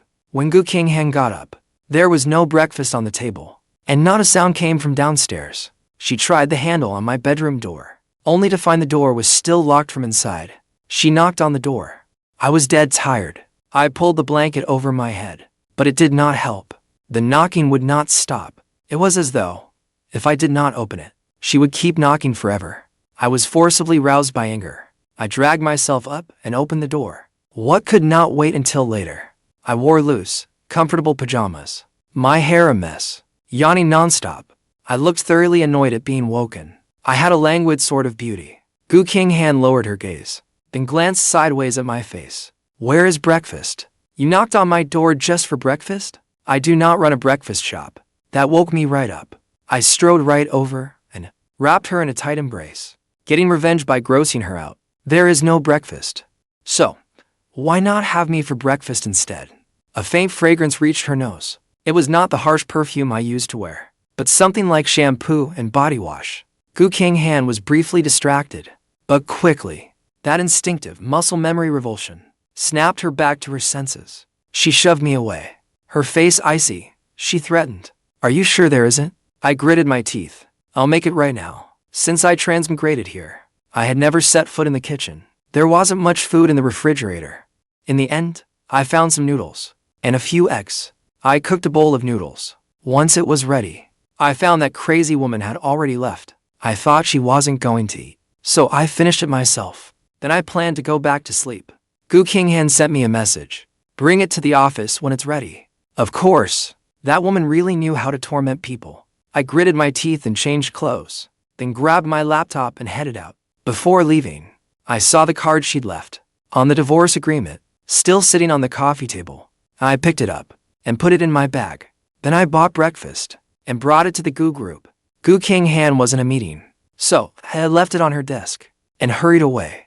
It was a transmigration and rebirth story. She'd only skimmed the opening, but she already looked astonished. This premise is so fresh. I smiled and nodded.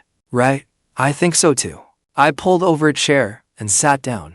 When she was nearly done reading, I finally spoke. I plan to turn them into short dramas. I explained short-form video dramas to her, then told her about their future potential. Short-form video was just taking off, but it already had over 100 million users. It had enormous potential. Bai Ningbing watched me talk endlessly about business, with light in my eyes and a smile in my gaze, thinking of the script she'd just read. For one brief moment, she wondered whether I was a transmigrator inhabiting Mu Chen's body. The Mu Chen she knew was spoiled and willful, like a pampered young master. He had been spoiled rotten and was extremely picky about food. He never ate random street food and only used luxury brands. He never bought little things from street stalls. After falling for Gu Qinghan, she was all I could see. I stopped caring about anything at home. If my soul hadn't changed, how could I have changed so drastically overnight? Seeing her stare at me blankly, I took a pen from the holder and tapped her forehead with it. I had to admit, with a face like hers, even a nun would be tempted. What do you think? Bai Ningbing folded her hands on the desk, giving nothing away, and looked at me with gentle eyes. If the costs are as low as you say, it is worth trying. Since it was your idea, why not put you in charge? I agreed without hesitation. No problem. I'll send you the scripts first. Give them to the director to prepare. Later, I'll go to the talent agency to choose the male and female leads. Put in a word with the talent agency. For me. Bai Ningbing asked, "Do you want me to go with you?" I waved her off. "No. Focus on your work. I'll come to you if anything comes up." After discussing the short dramas, I took 2 steps, then remembered something and turned back. I caught Bai Ningbing looking at me. I pretended not to notice. "One more thing. I want to sign you Ruyan." Bai Ningbing lowered her gaze, leaning back in her chair, as she looked at me in confusion. "Why do you suddenly want to sign her?" I gave her my honest assessment. "I just think she's a rare find. In the entertainment industry, she's bound to become a huge star, but her father has always been her manager. It doesn't seem like he intends to sign her with an agency. Have someone draw up a contract. I'll handle the rest with her father." Bai Ningbing watched my confident expression and was briefly taken aback. I just left the company and was about to head to the talent agency when I got a text from Gu Qinghan. "If lunch is takeout again, you can expect to make the headlines." I clenched my teeth in fury. That crazy woman was tormenting me, and she was really serious about it. I checked the time. I went to a large mall and spent over 1 million yuan on gifts for the original owner's parents. I bought them gifts, then went back to the Mu residence for a free meal. When Yutong saw me return, looking so cheerful, and had even bought them gifts, and I hadn't used the card they gave me, she thought Gu Qinghan had come back. With me, she kept looking toward the door, but saw no one. "You came back alone?" I made up an excuse. "She's busy with work and had no time to come." When Yutong claimed not to mind, You're home. That's enough. Why buy us anything? We don't lack a thing. Yet she held the handbag I'd bought her, examining it from every angle. The more she looked, the more she loved it. She felt all the handbags at home ought to be retired. She couldn't put it down. Then a maid praised the beautiful bag. Madam, this handbag is gorgeous. It goes perfectly with your outfit. When Yutong even stood up, holding it up and admiring it again. Really? Chen bought it for me. Isn't it lovely? The young master's taste is excellent. When I go for afternoon tea later, I'll carry this one. I hadn't expected her to be so happy. My own parents, when faced with gifts I'd carefully chosen for them, would only find fault with them. They would praise other people's children for what they bought their parents. They had never been so encouraging. I'd only heard from my co-workers about parents whose children bought them gifts and how they praised and bragged about them. I thought mothers from wealthy families lacked nothing and wouldn't care about such things. After the meal, I asked Aunt Liu to pack up the leftovers for me. When Aunt Liu heard they were for Gu Qinghan, she was so shocked her eyes nearly popped out of her head. Young master, packing these up for the young madam isn't right, is it? Why don't I make fresh dishes? I waved her off. No need. These will do. Aunt Liu watched me as she packed. Whenever I used to pack food for Gu Qinghan, I would always set her portion aside first. I'd pick the very best dishes and fuss over every detail. And now, he was packing leftovers. The young master had changed. Aunt Liu changed the subject. Young master, look at madam. This is the first time I've seen her this happy. So, eager to go to afternoon tea. I was puzzled. Really? She wasn't happy to go before? Aunt Liu sighed. You don't know. When wealthy ladies get together for tea and gossip, they either compare their husbands or their children. You bought her a handbag today. She's not happy because of the bag. She's happy because you bought it. I looked at Wen Yutong, busy dressing up. The original owner didn't work. He shamelessly pursued Gu Qinghan and forced her into marriage. Desperate to marry her, he only had eyes for Gu Qinghan and barely cared about his parents. Whenever those wealthy ladies got together, Wen Yutong could only stay silent, listening enviously as the others bragged. This time, her son had bought her a handbag, so she felt she finally had something to brag about too. I remembered that after the Mu group collapsed in the novel, all those wealthy ladies, who usually associated with her, kicked her while she was down. They mocked her for raising a worthless son, who'd handed the entire family over to someone else. I couldn't help walking over to her. Mom, let me help you put an outfit together. I was going to give her some advice. When Yutong was even happier, I styled her in an elegant outfit, far ahead of the fashion sense in this novel's world. By the time I reached the Gu group, it was nearly 1 o'clock. I ran into Xu Yao and directly shoved the thermos into her hands.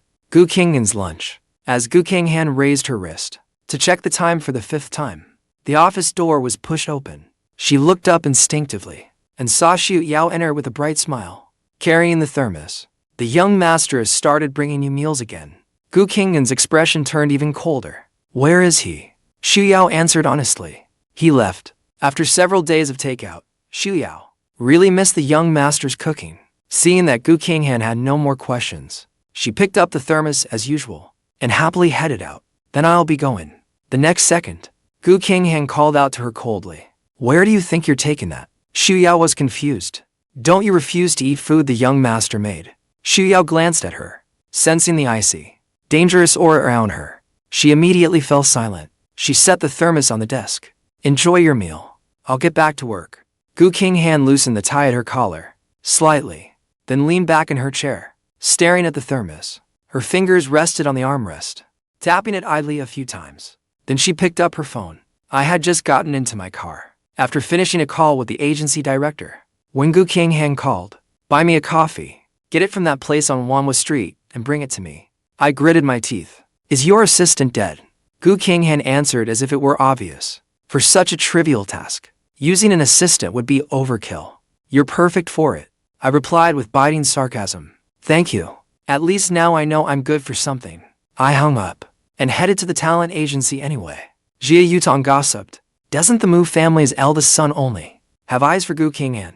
He's never cared about the family company. Why is he suddenly coming here to choose the leads? What do you think? Could he have been neglected for so long that he wants to keep some young girl to satisfy his needs? Chu Mukin agreed. I think so too. When choosing male and female leads, don't they usually send out scripts first, then have the director arrange auditions? Who comes to the agency with nothing prepared and chooses people directly at the agency? He even specifically asked for those newly signed young girls. Sun Jinglin objected. Your imaginations are running wild. If he really came looking for women, why would he call the rest of us in? Jia Yutong rolled her eyes. Are you stupid?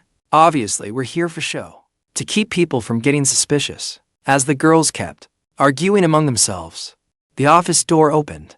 The director walked in with me. Everyone fell silent at once. The director spoke. Everyone is here. I looked them over from nearest to farthest, taking them all in. Then I walked toward the girls. I raised a hand and pinched the arm of the girl standing farthest to the left. Your collarbones aren't even showing. You need to work out harder. Xiao Chengyu's face instantly turned red. The girl's gossip just now had been loud, and she had heard it. I looked at the girl beside her and pinched her waist. A little chubby. You need to lose some weight. Zhang Ning couldn't help asking, does acting depend on our figures too? I answered seriously. That depends on what role you want to play. For an extra, it doesn't matter. But if you want to play the female lead in an idol drama, you need both a pretty face and a great figure. I glanced at her. I hadn't expected such a gap between her photos and how she looked in person. Either the looks were lacking, or the figure didn't measure up. Short dramas are cheaply made productions, with shockingly low pay. Any actor with even a little fame wouldn't want to take one. Newcomers have to rely on their looks. If they're not attractive, audiences won't watch. As someone obsessed with good looks, if even I don't think they're good enough, how could the audience be satisfied? The male and female leads have to be attractive. After looking over everyone, I finally explained why I was there. Recently, I'm planning to produce several short dramas. Not the kind with episodes that run dozens of minutes each, but the kind made for short video platforms. Before I could finish, Gu Qinghan texted me. Did you go overseas just to buy coffee? I texted her back. Traffic is awful. Stop rushing me. Give me another half hour. Then I continued. The filming schedule for each script is roughly 7 to 12 days. Pay depends on the role, ranging from 600 to 10,000 yuan a day. If any of you want to hone your acting, sign up with the director.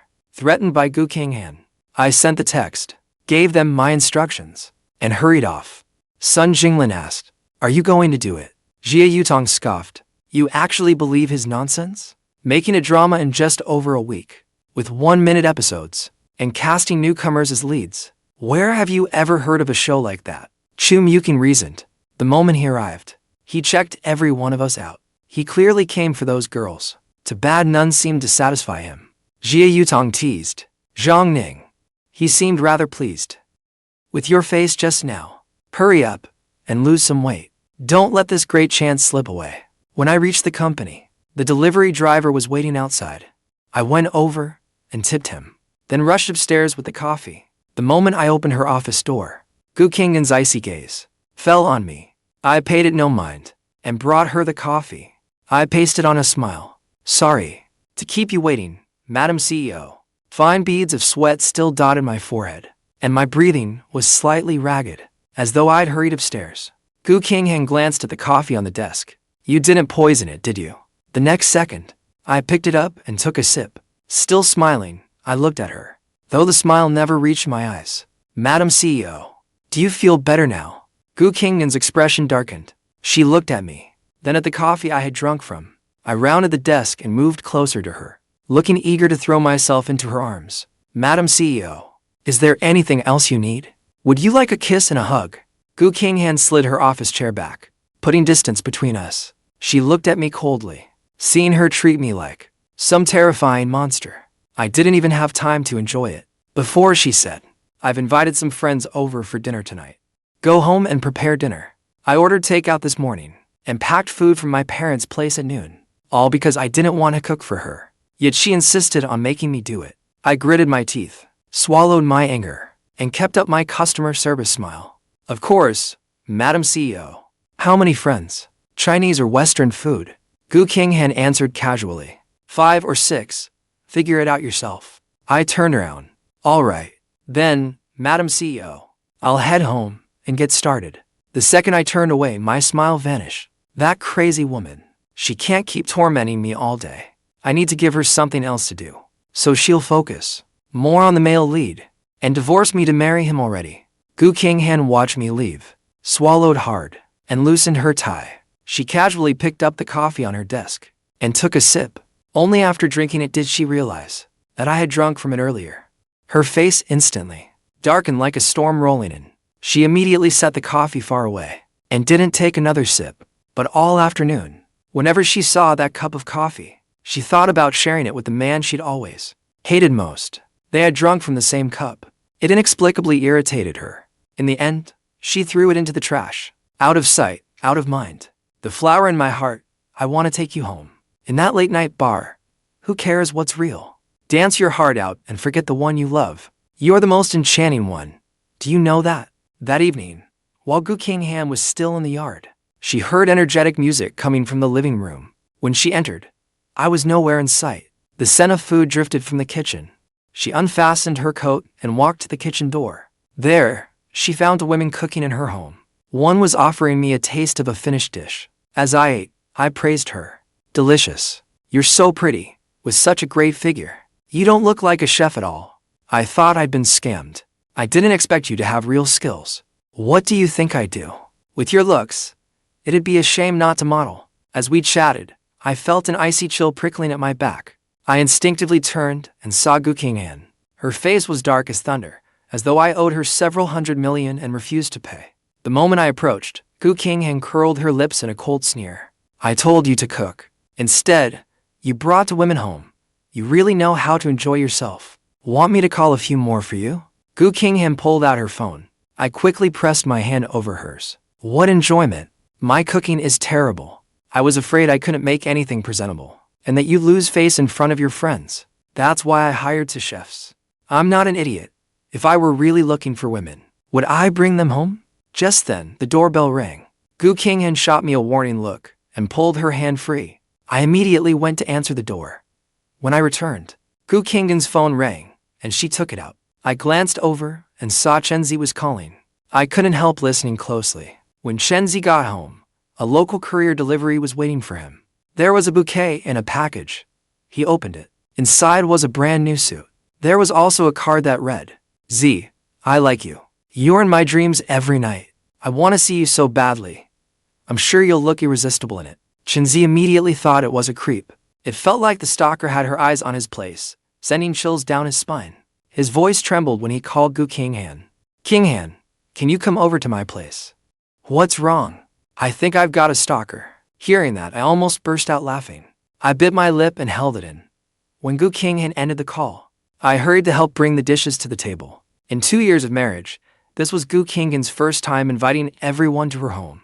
After seeing the two of us act so lovey-dovey last time, her friends naturally assumed we'd finally become a real couple. The moment they entered, they all presented gifts. Su Jingyao pulled out a voucher for a 58,888 yuan night at an adult-themed hotel and stuffed it into Gu Qinghan's hand. It's just a little something. Don't get too emotional. Zhou Jingyao carried a mysterious gift bag. We've all used these, and they're great, so we're sharing them with you. Gu Qinghan looked at their gifts. Each was more outrageous than the last. I need to go out for a while. I came out carrying dishes and heard she was leaving. I immediately looked at her, all thoughtful and understanding. Go handle it.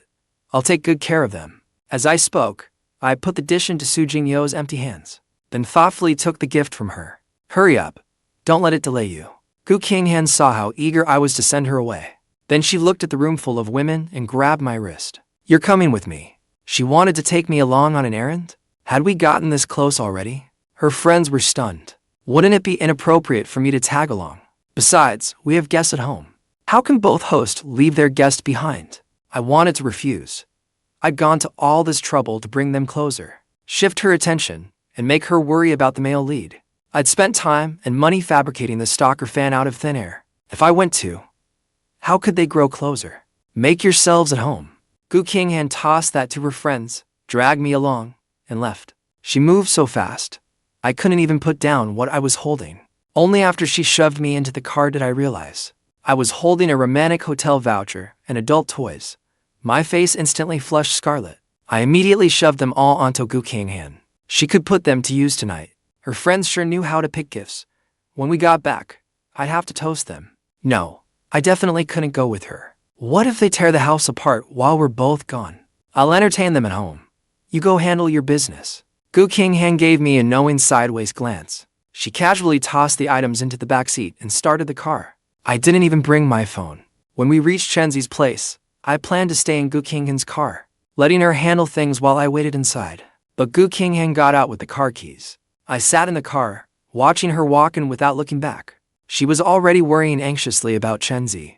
Curiosity got the better of me, so I followed and secretly watched from outside.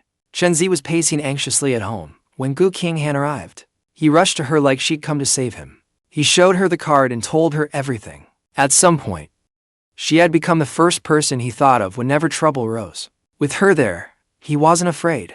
He felt safe, but she was married. He had no choice but to restrain his feelings for her, keeping their relationship at a friend's distance. She didn't love me, yet she still fulfilled her duties as a wife. She always kept her distance from him. He was waiting for her to divorce. When I said we were getting divorced, the love he'd buried deep inside took root, sprouted, and grew wildly beyond his control. The delivery only listed Chenzi's address. Gu Qinghan checked the surveillance footage and called someone to trace the delivery. Then she put away her phone and looked at him. Until we find out what's going on, don't stay here. Watching them make such dry small talk, without so much as a lingering glance or touch, I was losing it. Where was the frightened little darling throwing himself into her arms? Where was the CEO's tender comfort? The kisses, the adult's only action. Could you just stop holding back? Even the Ninja Turtles would be ashamed. Bored, I fiddled with the potted plant in front of me. I was just stroking its leaves, but seeing no progress between them. I got so frustrated that when I came to, I'd pulled the plant out by its roots. To Chenzi, who had just come out, it looked like I'd misunderstood and gotten angry. He flinched and hurried to explain. Brother Chen, I immediately set down the uprooted plant and gave an awkward smile. I explained even faster than he could. Sorry, I got bored waiting and accidentally used too much force. I'll replace it tomorrow. Gu Qinghan gave me an unreadable look. Still bewildered, Chenzi waved his hands repeatedly. No need. I didn't want to interfere with them growing closer. I quickened my pace and walked ahead. Chenzi was still completely confused. Qinghan, did Brother Chen misunderstand and get angry? Gu Qinghan lowered her gaze toward his retreating figure. Don't mind him. I hurried back to the car, taking the back seat and leaving the passenger seat for Chenzi. Chenzi felt it wasn't right to sit in the front. He tried to sit in back, but I refused. Uneasily, he sat in the passenger seat. He wanted to explain something to me, but seeing my eyes closed as if I didn't want to be disturbed, he gave up. Instinctively, he looked at Gu Qinghan and saw her glance at me through the rearview mirror. When he'd asked about her divorce, she'd evaded the question. He thought I had secretly followed them. Instead, I'd come in her car. Was she starting to fear I'd misunderstand her relationship with Chenzi? His heart instantly fell into turmoil. It felt as though something precious was slipping beyond his grasp. Gu Qinghan started the car and looked at him. Have you eaten? Not yet. After those two lines, an eerie silence filled the car. I sneaked several glances, but saw no other interaction between them. I wanted to turn invisible and physically push their heads together until they kissed. Su Jingyao looked at us. Tell me, isn't Qinghan ditching her friends for a man? She went out to deal with something and took Mu Chen with her. What else could it mean? She's afraid you're after her husband. Song Qingyuan frowned. I don't think they're coming back after leaving. Why don't we head out? Su Jingyao curled her lip. I've already given them my gift. Why should I leave? Not only am I staying, I'm eating her out of house and home. Su Jingyao had just pulled the most expensive red wine from the cabinet and opened it to celebrate. When she saw me return, my expression was grim, and I was walking fast. Gu Qinghan and Chenzi came in right behind me. The three women were utterly baffled. I downed a large glass of water before my frustration finally eased. Afraid Gu Qinghan might trace it back to me, I'd even gone out of my way to withdraw cash. After all that effort, I had nothing to show for it. Still unwilling to give up, I finished my water and saw the open wine. An idea struck me. Get them drunk and let them hook up. Chenzi called Gu Qinghan first whenever something happened. The instant Gu Qinghan got Chenzi's call, she abandoned her friends and rushed to him. If that isn't mutual love, what is? She was only refusing to divorce me to torment me. That female CEO was seriously vindictive. For the sake of my wonderful single life, I greeted them with a bright smile. Already drinking? Perfect. I'll get to more bottles. Tonight, nobody leaves until we're drunk. The three women watched in bewilderment as I happily went for more wine. Su Jingyao's eyes widened. Gu Qinghan brought her husband along to pick up her love rival. Song Qingyuan shook her head. Qinghan is planning to have the best of both worlds. Zhou Jingyao clicked her tongue twice. I'm jealous. Gu Qinghan and Shenzi walked over to the table. I'd already returned with 2 bottles of red wine. I sat at the far end of the table, leaving the 2 adjacent seats for them. Gu Qinghan sat in the middle, with Shenzi beside her. He greeted the others a little awkwardly. Su Jingyao smiled. We've heard all about the famous star. And today, we finally get to meet you. I immediately seized the opening. Then you have to toast him at least once. Gu Qinghan glanced at me, her expression unreadable. The other women all looked my way too. I looked back at them, completely baffled. Did I say something wrong? Shouldn't you have a drink with him? Su Jingyao smiled and raised her glass. Of course we should. Big star, here's to you. It was Chenzi's first time dining with Gu Qinghan's friends, so naturally, he couldn't refuse. He politely drank a toast with her. I immediately picked up the bottle, got up with an enthusiastic smile, and refilled his glass. Mu Chen, no need. I can pour my own. Gu Qinghan personally picked you up. You're an honored guest. How could I let you do it yourself? Gu Qinghan idly swirled her wine glass, watching me with an inscrutable look. The others clearly had no idea what was happening, but kept watching anyway. After pouring the wine, I turned to Zhou Jingyao beside Su Jingyao. Aren't you going to toast the big star? Zhou Jingyao curled her lips. With a roguish smile, she lifted her glass. I'm not some rude person. Just as Zhou Jingyao was about to toast Chenzi, Gu Qinghan gave her a frosty look. If you want a drink, drink by yourself. Then she looked at Chenzi. You don't need to humor them. It's fine. I can drink. Chenzi still raised his glass and drank with her. I'll toast the big star too. Who wants to be rude?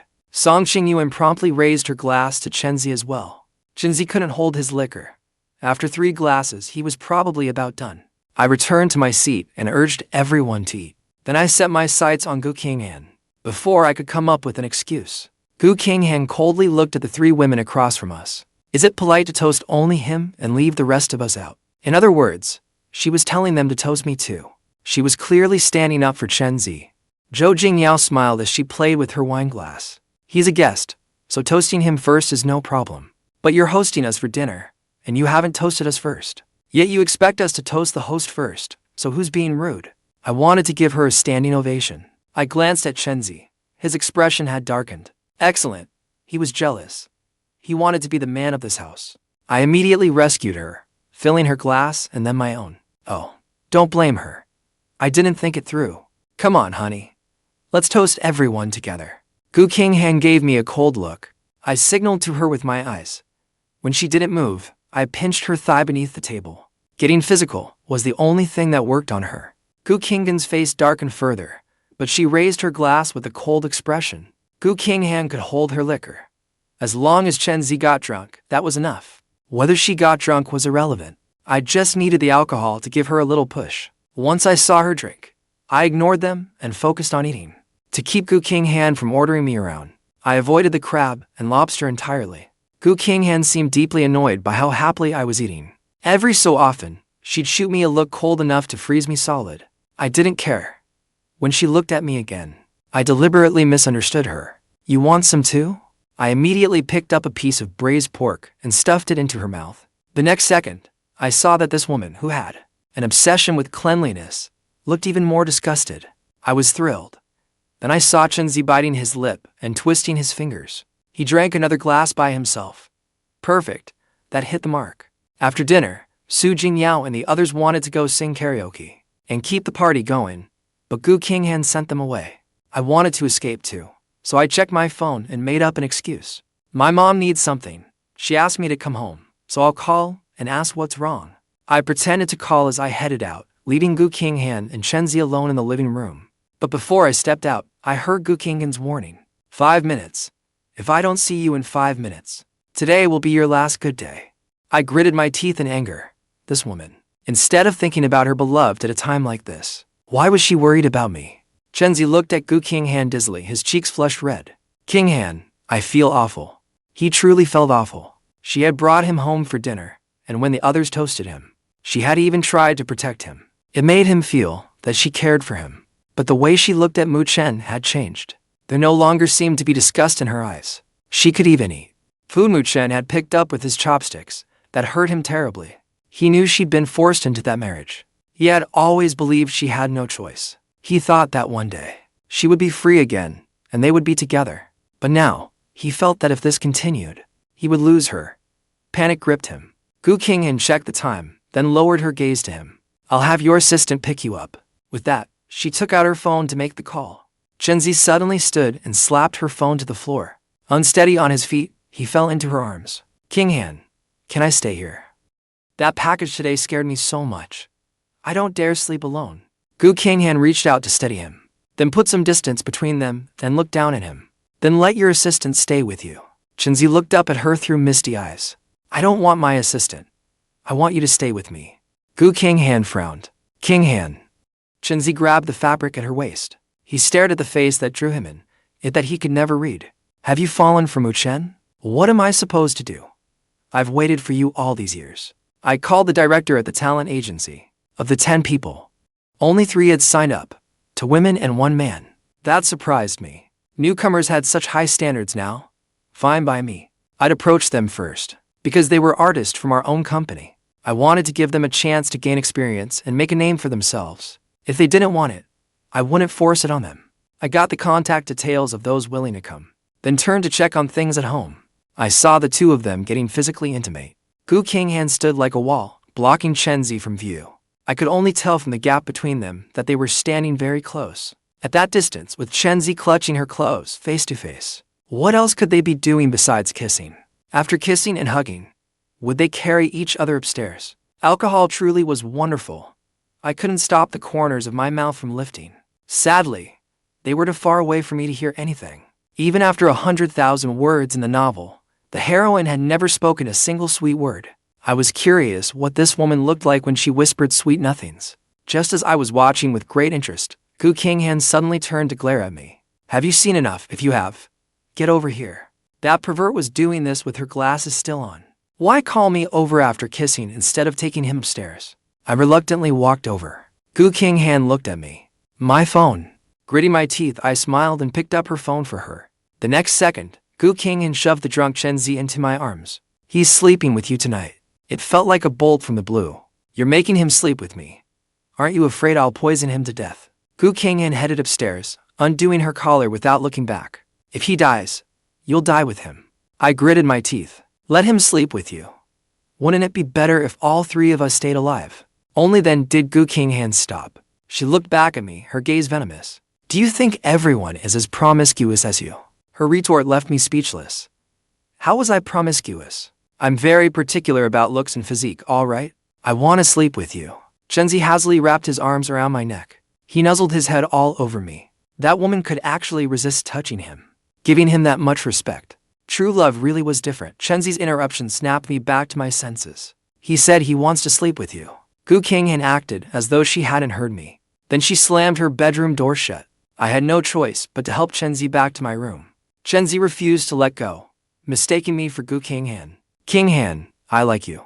From the first moment I saw you, I've liked you. I really, really like you." I recorded it and sent the voice message to Gu Qinghan. I meant to give their romance a little push. Instead, it backfired on me.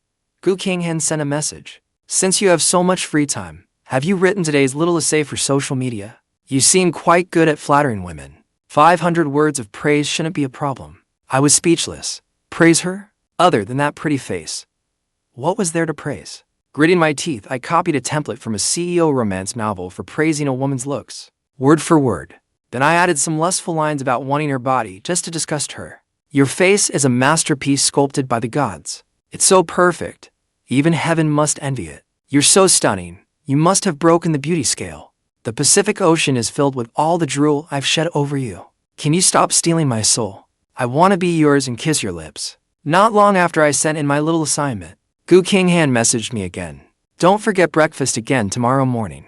That message riled me up, and I wrote scripts for another 2 hours. In the morning, my alarm woke me, and I instinctively rolled over. When I opened my eyes, I found myself holding Chenzi.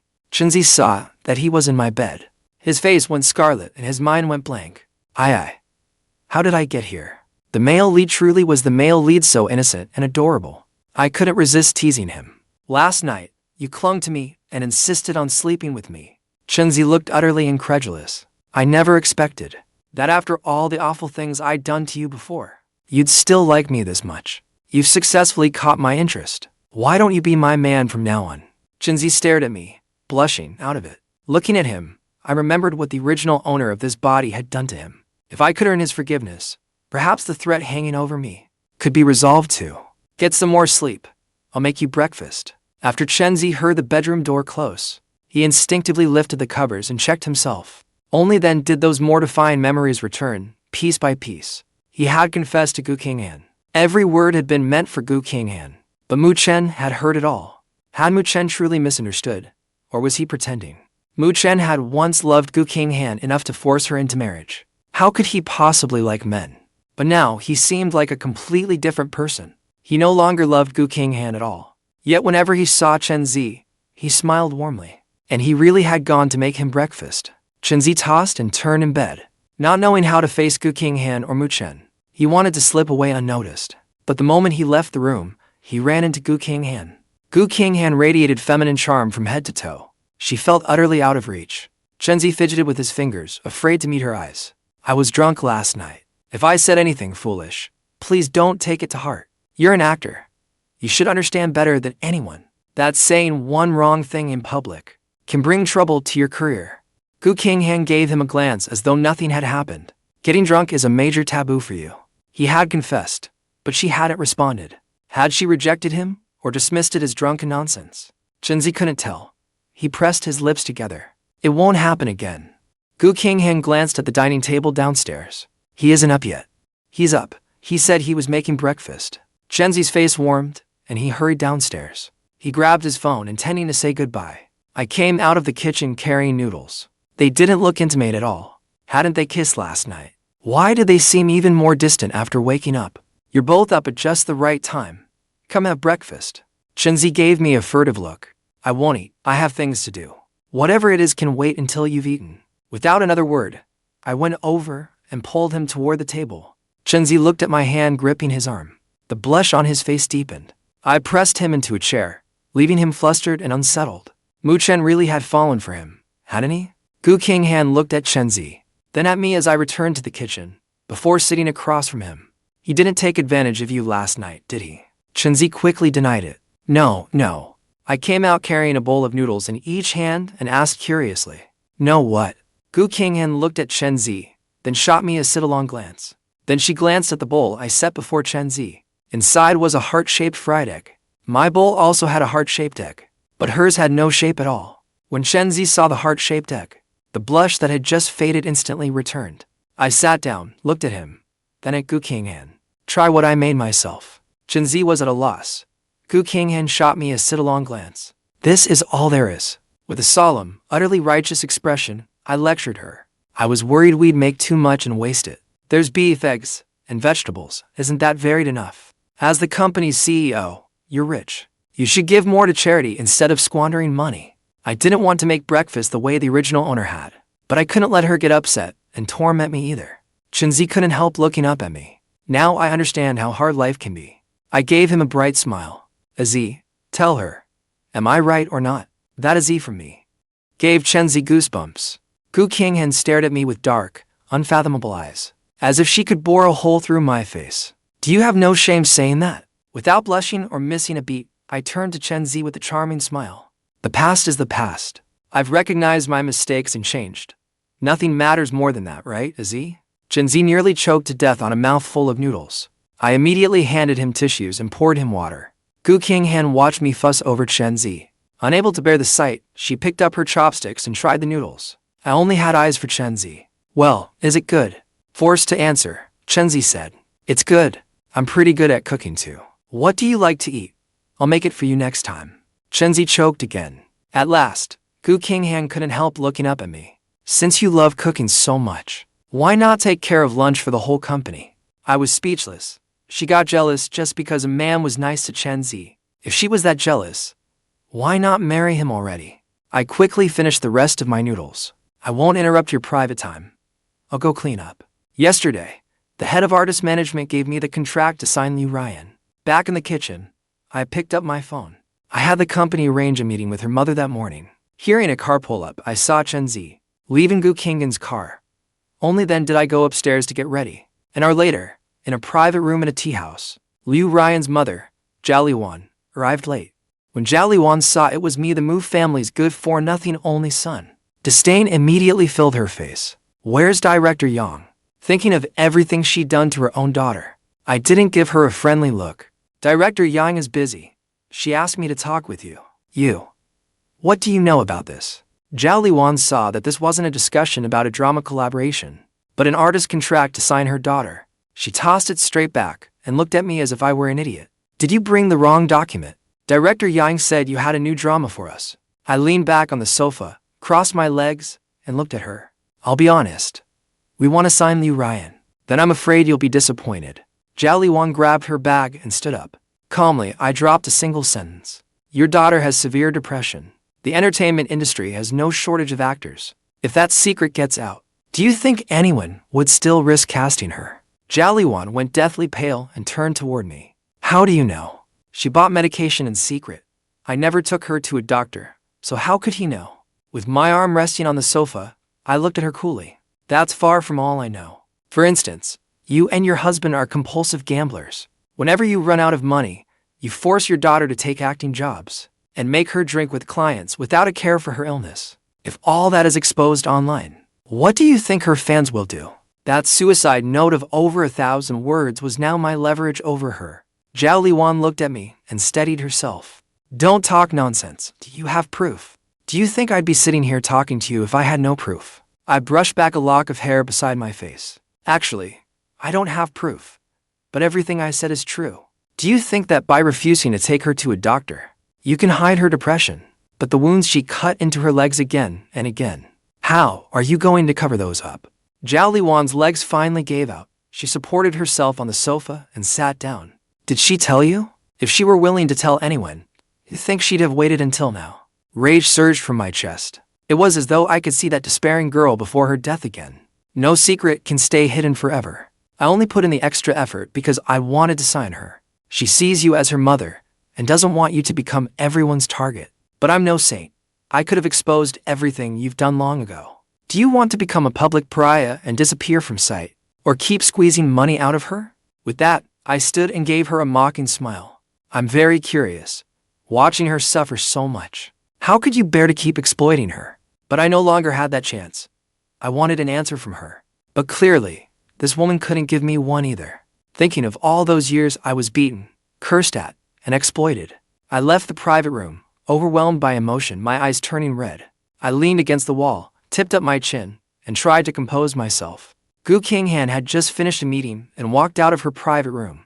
She saw me outside the room next door. I was alone, leaning against the wall. A tear slid down my cheek. I raised a hand to wipe it away, looking deeply upset. The word upset seemed strangely new when applied to me. The person who came out with her saw her stop, and instinctively glanced over. What's wrong, President Gu? Gu Qinghan lowered her eyes and turned back to say a few words. When she turned back, I was already gone. Gu Qinghan had someone pull the security footage.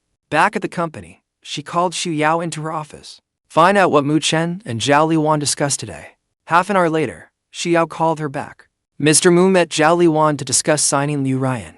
Since when had Mu Chen begun involving himself in Mu Corporation's business? Gu Qinghan recalled what happened on the road last time, when I threw myself at that young actress. So he was upset because he failed to sign her. Gu Qinghan tossed her phone aside and tugged at her collar. Her chest still felt tight. She unfastened another button at her collar. Sign her to our company. Xu Yao looked at her. I'll handle it right away. After Xu Yao left, Gu Qinghan's phone suddenly rang. She picked it up and glanced at it. Account ending in 3,456, expenditure of 128,888 yuan. Ha! Spending her money while thinking about another woman. I hadn't seen Gu Qinghan at the tea house. Once I had calmed down, I left and went straight to the mall. I bought Wen Yutan a complete set of cosmetics and several ties for Mu Jianzhong. As I was about to return to the Mu house, Gu Qinghan sent me a message. Since you're so good at shopping, buy me the outfits and bring them over. Gritting my teeth, I replied, fine. I didn't even know her clothing size. I asked Xu Yao for her measurements and bought her to business outfits. Once I got back in my car, Liu Ryan whose contact I'd added last time but never spoken to, sent me a message. Brother, I'd like to meet and talk about the contract. I checked the time and arranged to meet her that afternoon. Then I drove to Gu Corporation. I delivered the clothes I'd bought to the CEO's office. Madam CEO, the clothes you asked for. Gu Qinghan saw my fake smile and glanced at the shopping bag. They're ugly. Go buy new ones. How are these any different from what you're wearing? If they're ugly, why do you wear them every day? If you know I wear them every day, why would I need more of this kind? Gu Qinghan watched me with a cold, dissatisfied expression. It didn't seem as though she was deliberately making things hard for me. Then what kind do you want? Hard to say. I'll know when I see it. My fists clenched. I gritted my teeth and gave her a hollow smile. Fine. I'll go buy you new ones right now. Gu Qinghan raised her wrist and checked the time. No rush. It's lunchtime. You can go shopping this afternoon. Just when I thought this terrible woman had the slightest bit of humanity, I heard her continue. Go home and cook first. I want braised pork and steamed sea bass. This awful woman was actually ordering dishes now, and she specifically chose the time-consuming, troublesome ones. She had money but still expected me to cook. It was unbearable. I bought groceries, returned to the Mu house, and had the staff prepare the ingredients. I only added the seasonings and put everything on the stove. I left the rest of the simmering to the staff. Then I returned to my room to catch up on sleep. After eating, I brought Gu Qinghan's lunch to her office. Then I went to choose clothes for her. I never bought clothes for a woman before, and I had no desire to put thought into choosing them for that awful woman. At the clothing store, I had the sales clerk pick out several coordinated outfits for me. Then I took photos of them. While browsing menswear, I sent her one outfit after another. Do you like this one? Gu Qinghan replied. I picked out 2 menswear outfits to try on. I sent her the second one. Gu Qinghan replied. After trying them on, I patiently sent her a third outfit. Gu Qinghan replied. Ugly. I took out her card. I'm in a hurry. I'll buy these 2 menswear outfits first. Please put together some women's outfits and send me photos. Gu Qinghan was obviously doing this on purpose. I'd have to be an idiot to stand here picking clothes for her all day. I had plenty of ways to deal with her. As the wealthy family's only son, I had money to burn. I forced Gu Qinghan into marrying me and loved her desperately. If I was looking at women's clothes, they had to be for my wife. Of course, I'd be willing to spend the money. Seeing such a big spender, the clerk immediately pulled out her phone. She added my contact and saw me out. Then she pulled out every women's item in the store, carefully putting together all kinds of outfits. I sent Gu Qinghan a photo of the 5th outfit. Then I went to a tea restaurant with a pleasant, private atmosphere. I reserved a private room. As I entered my private room, Wu Zikai came out of the one opposite. On his way to the restroom, he happened to see me and froze for a moment. Chenzi had said I'd changed recently.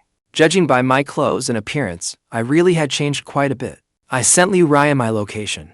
After ordering drinks, desserts, and snacks, I opened my laptop. I continued writing my script while dealing with Gu Qinghan. When Wu Zikai returned from the restroom, he saw a waiter carrying drinks and pastries for 2 into the private room across from his. 20 minutes later, I saw a woman in a hat and mask push open my private room's door. So that was why Mu Chen had changed so much. He had someone new. As Chenzi's best friend, he knew exactly how Chenzi had been bullied by me all these years. He knew it all too well. Gu Qinghan already hated me. If she found out I was secretly meeting another woman, wouldn't she hate me even more? He immediately sent Gu Qinghan a message. Your husband is on a date with a young actress at Shiguang Dalu Tea restaurant. The moment Gu Qinghan saw the message, she called to track my location. When Liu Ruyan arrived, I greeted her. I closed my laptop, picked up my orange juice, and took a sip. Then I sent Gu Qinghan another photo. I put away my phone and looked up. Liu Ruyan had removed her hat and mask and was staring at me. At 20, she was in the bloom of youth. She was so beautiful. It was as though heaven had blessed her with that face. Her skin was as flawless as if she'd soaked in milk. Her obsidian black eyes held an innate tenderness. When she smiled, she drove her fans wild. When she didn't, a trace of melancholy colored her features. A beauty who could make people scream from behind a screen was sitting right across from me, staring directly at me. I took a sip of my drink and casually said, "What? You've fallen for me." Liu Ruyan immediately looked away in embarrassment. She picked up her drink, took 2 sips, then looked at me again. "I'm just curious how you persuaded my mom." Apparently, Zhao Liwan hadn't told her I'd threatened her. I smiled. Naturally, my offer was too good for your mother to resist. Then why did you offer such generous terms? Because you're worth it. Thinking that could be misunderstood, I added. You're so talented. I believe you'll create even greater value in the future. Ruyan stared at me for a long while, as if she'd finally confirmed something. Brother, you really do have terrible taste. I looked up at her, completely baffled. Ruyan's cheeks reddened as she looked at me. You fell for Gu Qinghan, but everyone knows she doesn't love you. And I'm not as exceptional as you think. Ignoring the first half of her words, I let my smile fade and looked at her. My calm gaze seemed to see straight through her. Feeling pressured already, afraid you'll disappoint me. Ruyan's gaze deepened as she looked at me. There was no love or infatuation in the way I looked at her. Yet she felt as though I understood her deeply, as though I could see the real her. It was as if I knew she was suffocating in the cage her mother had trapped her in, and had rescued her by signing her. The way she looked at me told me I'd hit the mark. As I casually ate my dessert, my phone rang. I looked at it. Gu Qinghan had replied. Ugly. I sent her another photo.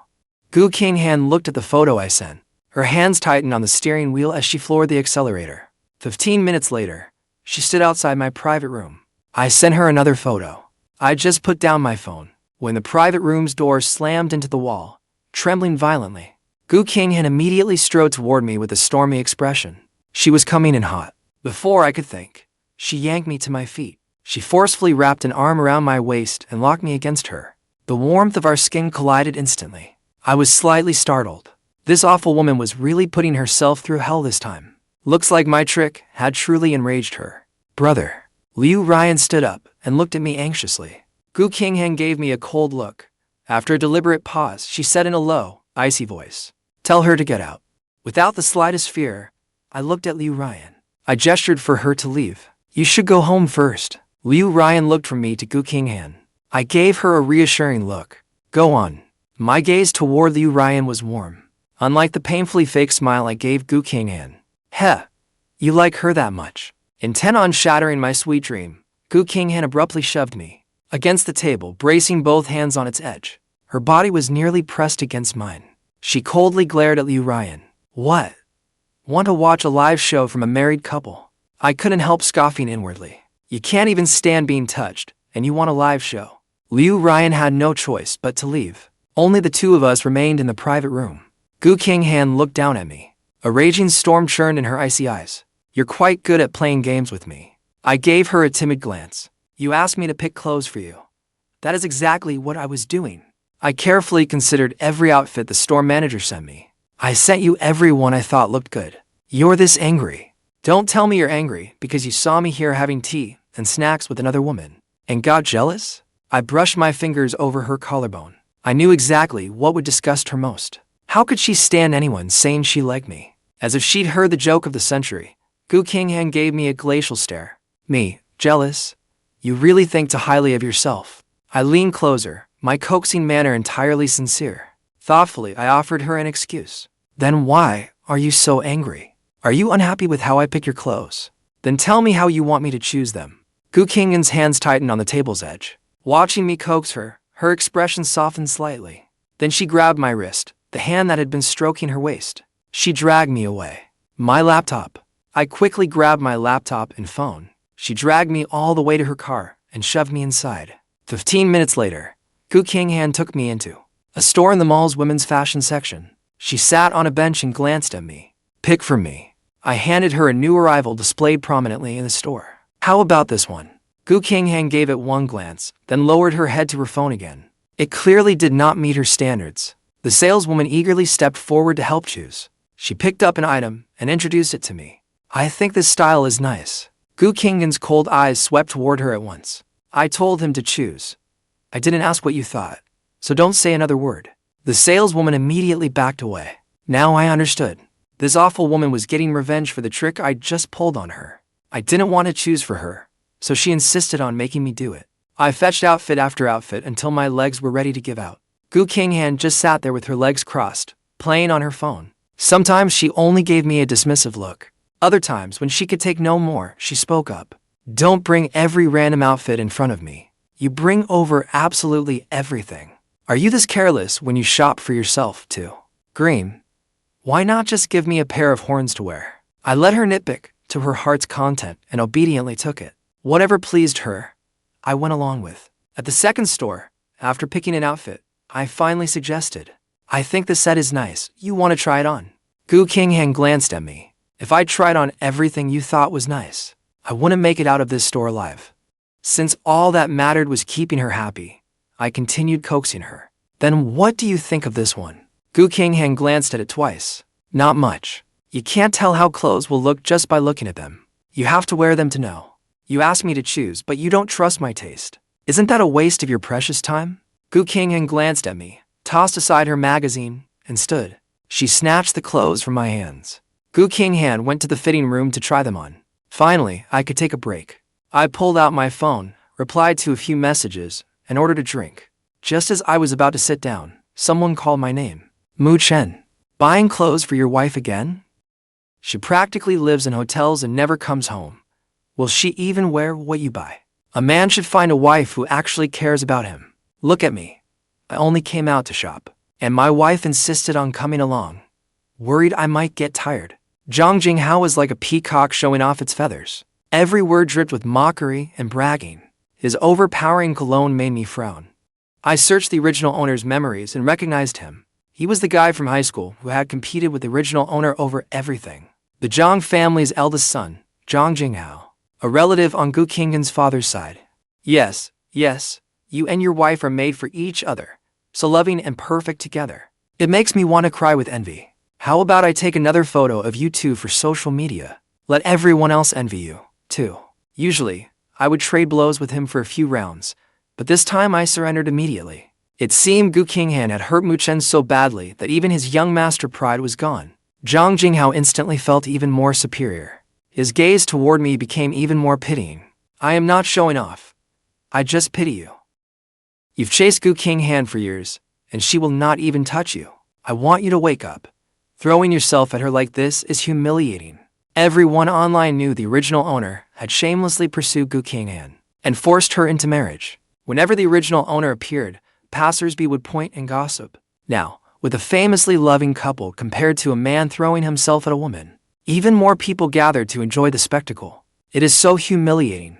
He has disgraced men everywhere. If I were like that, my father would probably claw his way out of his grave from sheer anger. Hearing everyone, Zhang Jinghao became even more smug. Did you hear that, Mu Chen? Think about your parents. Don't make yourself a joke. And turn them into one, too. I said, thanks for your heartfelt concern. Don't waste your energy on me from now on. Pay more attention to your own wife and live your own life. Don't end up getting cheated on without even knowing it. Zhang Jinghao laughed angrily, as if he'd heard the world's biggest joke. Me, getting cheated on. Honey, his own marriage. Is unhappy, and he can't stand seeing us happy. He's trying to drive a wedge between us. We should stay away from people like him. The woman tightened her arm around his waist and looked at me with contempt. Even after throwing yourself at her, she still rejects you. So stop making a fool of yourself and spreading lies. Spreading lies. I hadn't wanted to meddle in the first place, but this awful woman had gone too far. There was a scene about her in the novel. At a future banquet, she set her sights on Chenzi. Gu Qinghan arrived just in time, exposing her long-running affair. Zhang Jinghao, convinced he'd married a wife who loved him, did not believe it at all. I know you're bitter because you can't have the woman you love. No wonder Gu Qinghan doesn't like you. She likes Chenzi instead. Look how thoughtful and kind Chenzi is. Then look at yourself. His stupidity made me laugh. I folded my arms and looked at him. What's wrong with me? I'm richer than you. I'm better looking, and I'm not being cheated on. At worst, I'm stuck in a sexless marriage. Even divorced, I'd still be a catch. Still better than the way you treat a pile of crap like a treasure. You pretty boy bastard. Who are you calling a pile of crap? Her face darkened as she gave me a hard shove. I hadn't expected her to get physical, and I staggered back several steps. My back collided with a soft body. The moment I regained my footing, Gu Qinghan shoved me aside. Then she drove her foot into the woman's stomach. It all happened so fast that no one could react. The kicked woman crashed to the floor, taking Zhang Jinghao down with her. The woman flew into a rage. Which blind idiot dared kick me? Gu Qinghan mercilessly kicked her again. You're damn it, that's who. Once the woman saw who it was, she fell silent. Zhang Jinghao's eyes widened in disbelief when he saw Gu Qinghan. Gu Qinghan, what are you doing here? Do I need to report my whereabouts to you? Gu Qinghan gave him a cold look. You brought something like that out to show off. Aren't you ashamed? My drink arrived, so I sipped it while watching her beat someone up. I did not quite understand it, and I had no desire to waste brain power figuring it out. But the female lead was the female lead, after all. She could effortlessly pull off any style. That casual, stylish outfit looked even more captivating on her than business attire. Gu Qinghan turned and saw me happily drinking at the side. Her face darkened at once. What are you staring at? Get over here. I went over and immediately began flattering her. After changing clothes, I thought some movie star had walked in. I almost didn't recognize you. Gu Qinghan glanced at me and pulled me close. She looked down at me from inches away. Her scent washed over me. I looked up at her face, magnified 100-fold, yet still utterly flawless. My hand tightened around my drink, and dazed, I took a sip. Gu Qinghan stared at me coldly and ordered without ceremony. The tag is scratching my neck. Pull it out. Resisting the urge to snap back, I stood on tiptoe and reached into the back of her collar for the tag. Gu Qinghan and his wife, who had just gotten up, were dumbfounded. So, were the onlookers? Wasn't he supposedly the desperate one? Didn't they say Gu Qinghan didn't like him? Wasn't he said to be trapped in a sexless marriage? Rumors really can't be trusted. How could a wealthy young master be brainless enough to throw himself at someone without limits? If the way Gu Qinghan looks at him isn't love, I'll eat shit standing on my head. Gu Qinghan was tall. Keeping my distance as I stood on tiptoe to reach her was difficult. Before I got the tag, I lost my balance and fell straight into her arms. The clean fragrance of her hair instantly filled my senses. Gu Qinghan stood there, her body rigid. After one awkward second, I casually pulled out the tag. Before I could pull away, Gu Qinghan wrapped an arm around my waist and pressed me closer to her. I was forced to look up at her. Gu Qinghan looked down at me with a faint, mocking smile. I told you to get the tag, and you threw yourself into my arms. Still not over me. I raised a hand and touched her waist. You saw right through me. I admitted aloud that I was not over her, but there was not a trace of feeling in my eyes. Gu Qinghan stared at me, her gaze dark and unreadable. I leaned in, my warm breath falling by the corner of her lips. Honestly, I dreamed about kissing you last night. Just as I expected, Gu Qinghan shoved me away the next second. She shot me a dark look, then coldly swept her gaze over the spectators watching the show. Only then did everyone scatter. Gu Qinghan took out her phone and answered the call. President Gu, Ruyan has already signed with Mu Corporation. Gu Qinghan glanced at me as I drank juice nearby, then poached her. After finishing a glass of iced juice, I looked at Gu Qinghan, feeling refreshed. She was staring at me with a grim expression. Could saying I still wanted her really make her this angry? Was she about to tell me to get lost? I waited for her to speak, but Gu Qinghan said nothing. She changed out of the clothes instead. Then she told me to pay. Once I had paid, Gu Qinghan headed into a shoe store. She sat down and gave me a cold look. What are you standing there for? Pick some out for me. I brought her a pair. How about these? Gu Qinghan gave a cold tug of her lips. How can you tell by looking? I need to try them on. I handed her the shoes. Gu Qinghan glanced at me. You do it. Now I understood this awful woman. Trying on clothes had not tortured me enough, so she'd switched to trying on shoes. I gritted my teeth. Smiling, I crouched beside her and gently squeezed her calf. Lift your foot. Gu Qinghan looked down at me coldly. I put the new shoes on her. How are they? Not good. Gu Qinghan glanced at them and pulled out her phone. I looked all around the shoe store, not wanting to make her try on anymore. But Gu Qinghan had no intention of letting me off. If you can't choose, try them on one pair at a time. As I tried shoes on her, I cursed her entire family line in my head. Gu Qinghan dealt with to-work messages. Su Jinyao posted a photo in the girls' group chat. In it, Gu Qinghan had an arm around my waist, while I touched Gu Qinghan's waist. It was a side shot of us gazing into each other's eyes. Zhou Jingyao sent a message. Well. Song Qingyuan sent a message. Qinghan has changed. Su Jinyao shared another article. Gu Qinghan does not love Mu Chen. When she opened it, she found the photo from earlier inside. There were also photos of me falling into her arms, of her looking at me, and of me looking back at her. As one of the people involved, she knew better than anyone. There was no love in my eyes when I looked at her, nor was there love in the way she looked at me. Yet the mood in those photos created the illusion of love. Even she was briefly distracted by it. The commenters had all believed it. These commenters are great at sarcasm. That headline totally baited me in. I came to watch a train wreck, and you shoved romance down my throat. Is that polite? You call that not love? What the hell is love, then? Mu Chen has won at life. The way that woman sees no one but him makes me want to become him instantly. God, come out here and explain yourself. Fine, you gave them wealth and looks, but you gave them love, too. Why am I the one with nothing? Which direction do I pray in to get a woman like that? To the guy above, I tried. Dreaming is faster. Xu Yao immediately called to have the trending topic taken down. She had worked for the president for years. The president hated trending online with her husband, especially posts claiming they were in love. Every time she saw one, she had Xu Yao remove it. If it came down to late, Xu Yao would be scolded and lose her bonus. This time, she intended to handle it perfectly. Su Jinyao sent a message. Let's not meet tonight. I've had my fill of your lovey-dovey nonsense. Zhou Jingyao sent a message. Send fewer stories like this next time. I don't like seeing them. She looked down at me, as though she could tell I was cursing her. Are you that unwilling just to try shoes on for me? Of course not. Forget helping you try on shoes. I'd be more than happy to help you try on clothes, too. How about I help you try on a few more outfits later? Gu Qinghan looked at me, seeing I was about to act like a shameless pervert. At my phony smile, Gu Qinghan's throat tightened. Fine. I was completely confused. Gu Qinghan rose with a faint smile. No need to wait. Let's go now. I was speechless. Didn't this awful woman despise me, especially for wanting her? She dragged me into a clothing store. Before I could make a move, Gu Qinghan grabbed pieces of clothing and pulled me straight into a fitting room. The fitting room was tiny. We stood face to face, mere inches apart. Even the air seemed to grow thin. Gu Qinghan hung the clothes on a hook and looked at me. Her gaze was so deep, it seemed to see through my little tricks. What are you waiting for? Fuck. I cursed inwardly. She was so disgusted by me that she could not even touch me. What did I have to fear? I got to look and touch for free. I'd be an idiot not to take advantage of that. Gritting my teeth, I smiled and raised my hands to undo the buttons at her collar.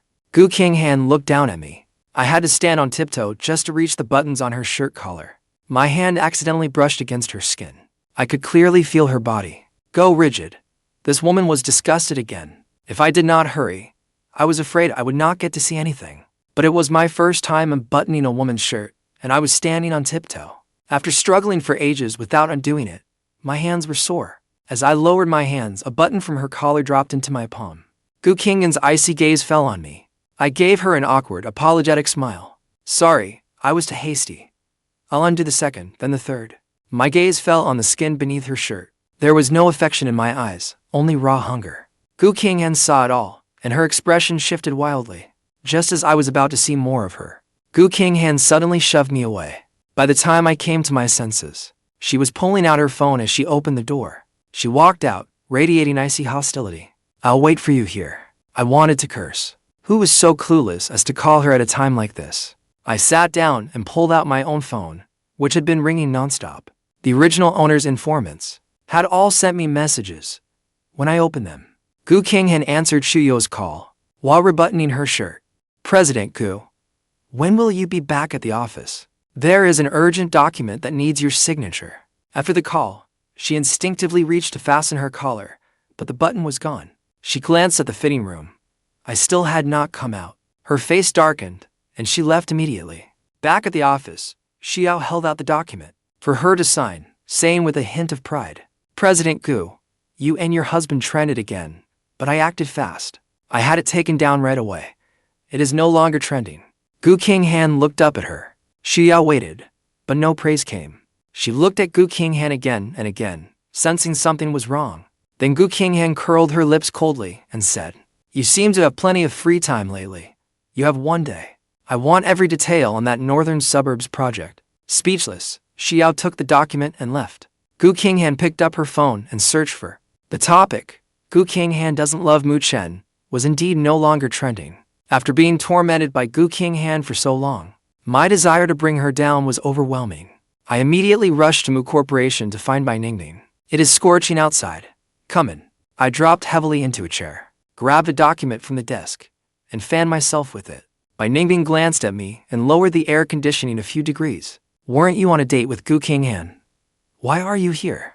I thought of those comments, and the trending post calling Gu Qinghan and me sweetly in love. Even now, I could not understand how Gu Qinghan's barely restrained disgust for me could possibly be mistaken for love. I looked up at Bai Ningbing.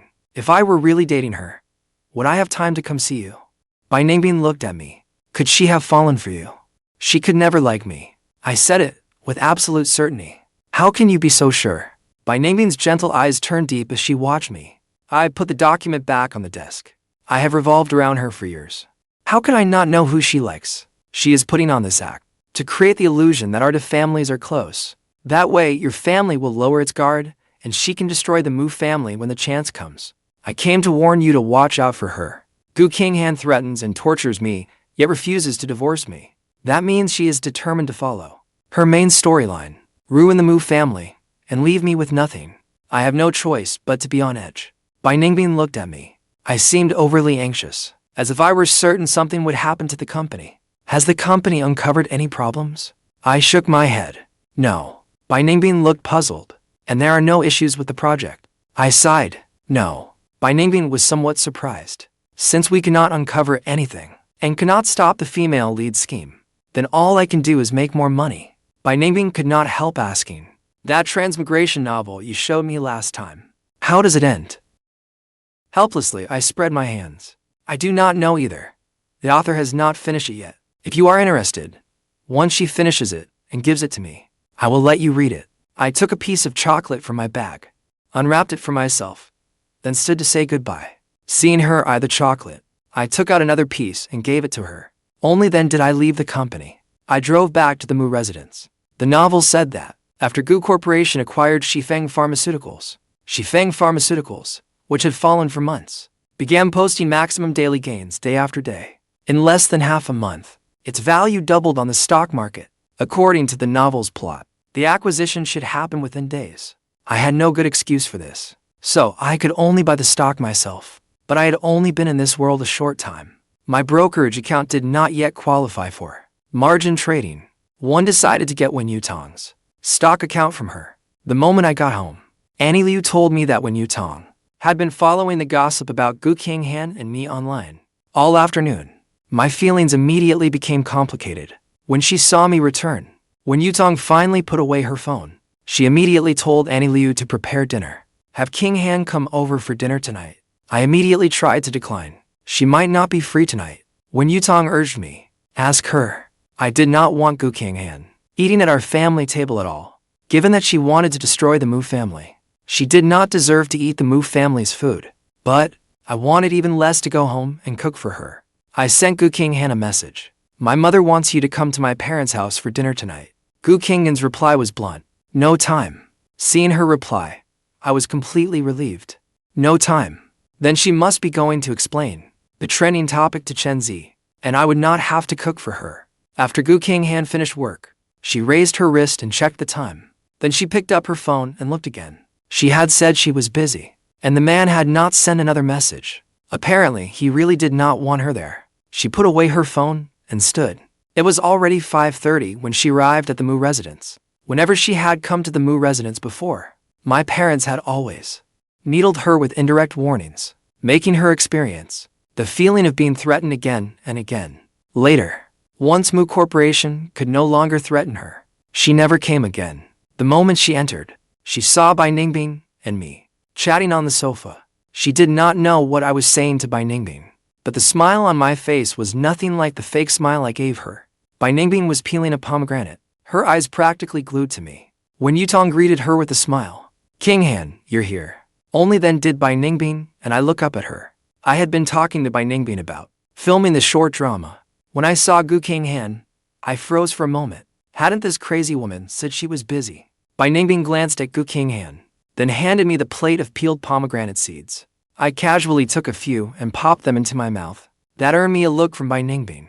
Hold it yourself. I paused, then accepted it. I had thought she peeled it because she wanted to eat it herself. I had not expected her to peel it for me. Who would not like a woman like that? Then I looked at the woman with the icy face, Gu Qinghan, as if I owed her a fortune, and I could not help feeling disdainful. Didn't you say you were busy? Ignoring Bai Ningbing, Gu Qinghan took the pomegranate from my hands and set it on the coffee table, shooting me a cold look. Wasn't I trying to surprise you? She emphasized the word surprise. Then, as if no one else were there, she wrapped an arm around my waist and pulled me tightly against her. Her soft, uneven breaths brushed against my ear. Had I known I'd ruin another one of your flirtations, Your little flirtation with another woman, I would not have come. I could not help glaring at her. Don't talk nonsense. Watch your tone when you speak to me. If my family were not here, I would have pounced on her like a starving wolf, just to disgust her. When Yutan looked at Gu Qinghan, seeing that Qinghan had eyes only for her son the moment she arrived, she happily called everyone to dinner. Only then did Gu Qinghan let me go. Without showing a thing, she flexed the hand that had held my waist. I glanced at it. I almost wanted to hand her tissues to wipe it clean. Gu Qinghan had not come for dinner in a long time. Mu Chen had a serious grievance against her. He did not speak to her at the table either. For her son's sake, Wen Yutong still treated her like an honored guest, warmly attending to her with a smile. Bai Ningbing watched quietly, giving nothing away. At the dinner table before, I would constantly serve Gu Qinghan food. Every tasty dish went into her bowl. Now, I simply focused on myself, eating with great relish. Gu Qinghan could not help glancing at me. Seeing that, Wen Yutong could not help reminding me, Chen, don't just focus on eating. Take care of Qinghan too. I shot back without a care. She's a grown woman, not a child. Why does she need someone to take care of her? I didn't want them to know Gu Qinghan had threatened me into staying married when I wanted a divorce. They'd worry themselves sick. Despite what I said, I still casually served Gu Qinghan some food. You all eat too. After serving Gu Qinghan, I served Dad too. Then Mom, then Bai Ningbing. I treated everyone equally. I loved them all. When I finished and was about to eat, I saw Dad and Mom staring at me. Bai Ningbing was staring too. So was Gu Qinghan. I was completely baffled. Why are you all staring at me instead of eating? Mu Chen looked at his son. Gu Qinghan was no longer the only one in his son's eyes. He was starting to put the best food into his parents' bowls. At last, Mu Chen broke into a happy smile. Honey, bring out that bottle of liquor I've been saving for 15 years. Remembering his fate in the novel, I immediately stopped him. Dad, you have high blood pressure, high blood sugar, and high cholesterol. You can't drink. When Yutong gave me a surprised look and agreed. Exactly. Chen is right. Seeing that his son remembered his health issues, Mu Chen was even happier. The crow's feet at his eyes deepened with his smile. All right, I'll listen to my son. No drinking. When Yutong smiled and served him vegetables, eat more vegetables. Watching them smile so happily, I thought of my own parents. No matter how desperately I had tried to please them, my parents had never smiled because of me. Yet these two were so happy just because I showed them a little concern. That was all it took. They were so easy to please. It hurt to see how easily pleased they were. It was like seeing my former self, the one who only wanted a tiny bit of love from his parents. If everything I had now was only a dream, then I would rather remain in this dream forever, drunk and never waking. For the first time, Gu Qinghan was not the center of attention at this table. For the first time, this table was filled with laughter, instead of oppressive silence. After dinner, when Yutong and Mu Chen chatted happily, Chen has changed so much. Qinghan seems to have changed too. She never used to give our son the time of day, but she looked at him several times during dinner today. She even seemed jealous of being ignored, but Chen does not seem as devoted to her anymore. She deserves it. I think Chen is much better this way. Gu Qinghan looked at Bai Ningbing, then at me, whose intentions to flirt were painfully obvious. She strode over and pulled me up from the sofa. We're going home. At my own home. I had food, drinks, people waiting on me, and people who loved me. I had no desire to leave. But one look at Gu Qinghan, and the unmistakable threat in her no-nonsense gaze, made me decide not to argue with her. After saying goodbye to everyone, I went home with her. After 2 days of poor sleep, I took a shower, planning to finally get some proper sleep. Gu Qinghan sent me a message. No long social media posts tonight. Just post those trending photos publicly. Grinding my teeth, I played dumb. What trending photos? Gu Qinghan sent me the link. I feigned surprise. You like me? Gu Qinghan replied 2 minutes later. If I don't see it on your social feed, I'll send you to the police station, where you'll learn exactly whether I like you. Cursing under my breath, I saved the photos. Then I reposted them to my social feed, with a caption meant to disgust her. Someone forced me to post this. Do you think she's hopelessly in love with me? Chenzi saw it too. He should get jealous, right? And if he got jealous, Gu Qinghan would have to placate him, leaving her no time to torment me. Before long, comments began appearing one after another. I don't believe she forced you to post it, unless she posts a public display of affection too. Exactly, if she doesn't post one, I won't believe she loves you. Even if she loves you, she doesn't love you as much as you love her. Su Jingyao tagged Gu Qinghan directly in their girls' group chat. Mu Chen says you forced him to post a lovey-dovey update. Is that true? Zhou Jingyao quickly chimed in. TSK, hard to imagine. Song Qingyuan agreed. Same here. Su Jingyao added. Make that too. Gu Qinghan had just come out of the shower when she saw the messages and laughed in anger. She tossed her phone aside. Every last one of you is blind. There's no love between us. What affection could we possibly show? The next morning, after breakfast, I planned to visit the talent agency, but Gu Qinghan stopped me. Come to the office with me. I refused reluctantly. What would I do at your office? Gu Qinghan snorted coldly. So, you can be at my beck and call. I refused to back down. I don't need to go to your office. To guarantee I'll come whenever you call. As if she had seen through my little scheme. Gu Qinghan gave me a warning look. You have 2 minutes. That crazy woman really knew how to torture me. So I had no choice but to grab my laptop and follow her to the office. The director's team had already begun preparing for filming. I had planned to go to the talent agency, get the person in charge to come with me to the school, and recruit the male and female leads. Now I couldn't go. At the Mu Group's talent agency, Liu Ruyan came to sign her contract. On her way to the restroom, Jia Yutong sneered sarcastically. A rich young master who only knows how to chase women and can't do anything else. Even if he really is making a show, what good could possibly come of it? Chu Mukin agreed. Exactly. If it were actually a good production, would rookies like us ever get a chance? The agency's better-known actors would have snatched it up already. I heard they asked Brother Ming and Sister He to play the leads, but both refused. Jia Yutong continued mocking him. Even the actors with a little fame won't touch it. So, where does he get the nerve to be so demanding? You were willing to join the production, but he didn't even offer you a supporting role. Sun Jinglin defended him softly. I have no experience. The fact that he's willing to give me a supporting role is already more than enough for me. Chu Mukin curled her lip. He doesn't even have leads yet. Whether this show can even get made is anyone's guess. Who knows if this is just a passing whim for him? Sun Jinglin remembered how, last night, I had encouraged them in the group chat and said filming would begin next week. She could not help arguing back. He's serious about it. Jia Yutong was about to say more when she spotted Liu Ruyan. She let out an excited shriek. Liu Ruyan, I'm your fan. Can I have your autograph? Liu Ruyan glanced at her, but did not take the pen and notebook she offered. Her usual smile was nowhere to be seen. You don't deserve to be my fan. Sun Jinglin was excited too, but after seeing Jia Yutong rejected, she did not dare offer the notebook she had taken out. She clutched it tightly and stared at Liu Ruyan without blinking. Ruyan, why are you here? Liu Ruyan glanced at her.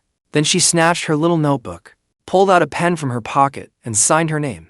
Smiling, she handed it back. You'll know soon enough.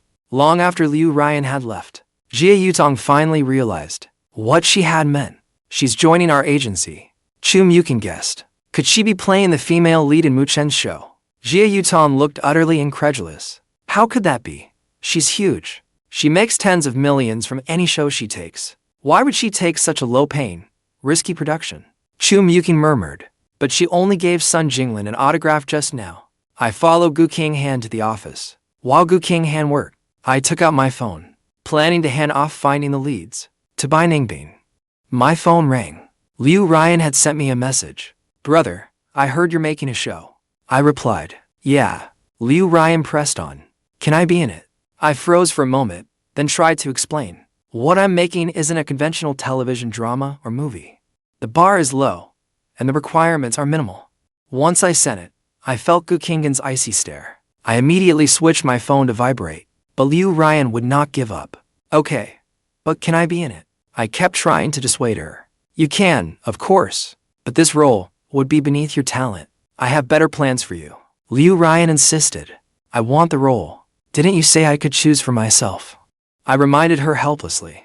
There is barely any pay, and the shooting schedule is tight. The cast is all inexperienced newcomers with little acting skill. Liu Ruyan did not care in the slightest. Yes, I know. I sighed. You know all that, and still want to do it. Liu Ruyan sent a firm reply. Anything brother believes in must be good. I can't miss out on it. Huh? Who was it yesterday that said I had bad taste? I signed her only because I wanted to save her. She was too much like the real me. I didn't want her to end up like she did in the book, taking her own life in despair. Right now, the most important thing was that she be happy. I never intended for her to make the company much money. Since she wanted the role, I agreed. With Ruyan as the female lead, her fan base would surely make the show even more popular. If the male lead doesn't work out, maybe I'll play him myself. Then, once the show takes off, when my parents talk about their son, they'll finally have something to brag about. Besides, if I act, I can kiss beautiful actresses all over the industry and admire every beauty's long legs. I was happily savoring those thoughts with my phone in hand when I accidentally met Gu Qinghan's frosty gaze. The smile vanished from my lips at once. Gu Qinghan shot me a cold glance. "Go pour me a glass of water." The water dispenser was right beside us. I got up and poured her a cup of cold water. Gu Qinghan glanced at it. "Hot water." I downed the water from the disposable cup in one gulp, gave Gu Qinghan a look, and threw it in the trash. Then I poured her a cup of hot water. Gu Qinghan frowned in distaste. "I don't use disposable cups." Gritting my teeth, I held myself back. "Then, where is your cup?" Gu Qinghan gave a cold snort. "I suddenly don't want water anymore." I looked at her, my fist clenching. Gu Qinghan sneered. "Already losing patience?" I forced a smile. "I wouldn't dare." Gu Qinghan remained cold-faced. "Go downstairs and buy me a coffee." This time, I knew better. Smiling, I asked, "What flavor would you like?" Gu Qinghan paused her pen and looked up at me. "What flavors do they have?" I answered at once. "I'll go check for you." Downstairs, I photographed the coffee menu and sent it to her. But Gu Qinghan did not reply at all. So I bought one of every flavor, using her card, and had the cafe staff bring them upstairs. Gu Qinghan stood, ready to head to a meeting, when she saw me coming up, followed by a cafe employee carrying dozens of coffees. I pointed at the coffees. "Every flavor is here." I gave her the fakest smile imaginable. Gu Qinghan gave me a frosty look and casually took one. "Clean up the office." The office was spotless. What was there to clean? I took a cup for myself and shared the rest with the executive office staff. Then I sat in the CEO's office and opened my stock trading app, buying the maximum amount allowed for an individual of Shifeng Pharmaceuticals stock. Then I went back to writing the script. When Gu Qinghan returned from her meeting, she found me sitting cross-legged on the couch, my fingers flying across my laptop keyboard. Even for someone who used computers every day, she could not type that fast. Since he couldn't go out and flirt with women, he was just venting his bad mood. She tugged at the tie around her collar, returned to her desk, leaned back in her chair, and watched me. "Pour me some water." She interrupted me while I was in the zone. I gritted my teeth, shut my laptop, and walked over. I smiled sweetly, though the smile never reached my eyes. "Would you like hot water or cold?" After a pause, I could not help adding, "Or my saliva." Gu Qinghan's face darkened instantly. Her lips curled coldly. "You guess." I tapped the desk with my fingers. "Let me guess." I rounded the desk, moving toward her with a lecherous look. I thought she would push me away like last time. But Gu Qinghan only looked at me coldly, as if she saw right through me and knew I would not really do anything. She was not afraid at all. So I sat right down on her lap. I felt Gu Qinghan's body go visibly rigid. Her expression changed by the second a remarkable sight. Her hands gripped the armrests tightly, clearly struggling to suppress something. Knowing I had disgusted her instantly lifted my mood. I traced circles over her chest with my finger. The coffee I just drank had milk in it. "Want a taste?" Gu Qinghan glared at me, her darkened face flushing red. "Get off," I whispered against her ear. "The only rolling I do is in bed." I looked exactly like a filthy old lecher desperate for sex. Gu Qinghan reached out to push me away, but I wrapped my arms around her neck, determined to thoroughly disgust her, so she would be traumatized whenever she saw me. Then the office door was pushed open. Xu Yao hurriedly covered her face with a file. "I didn't see anything.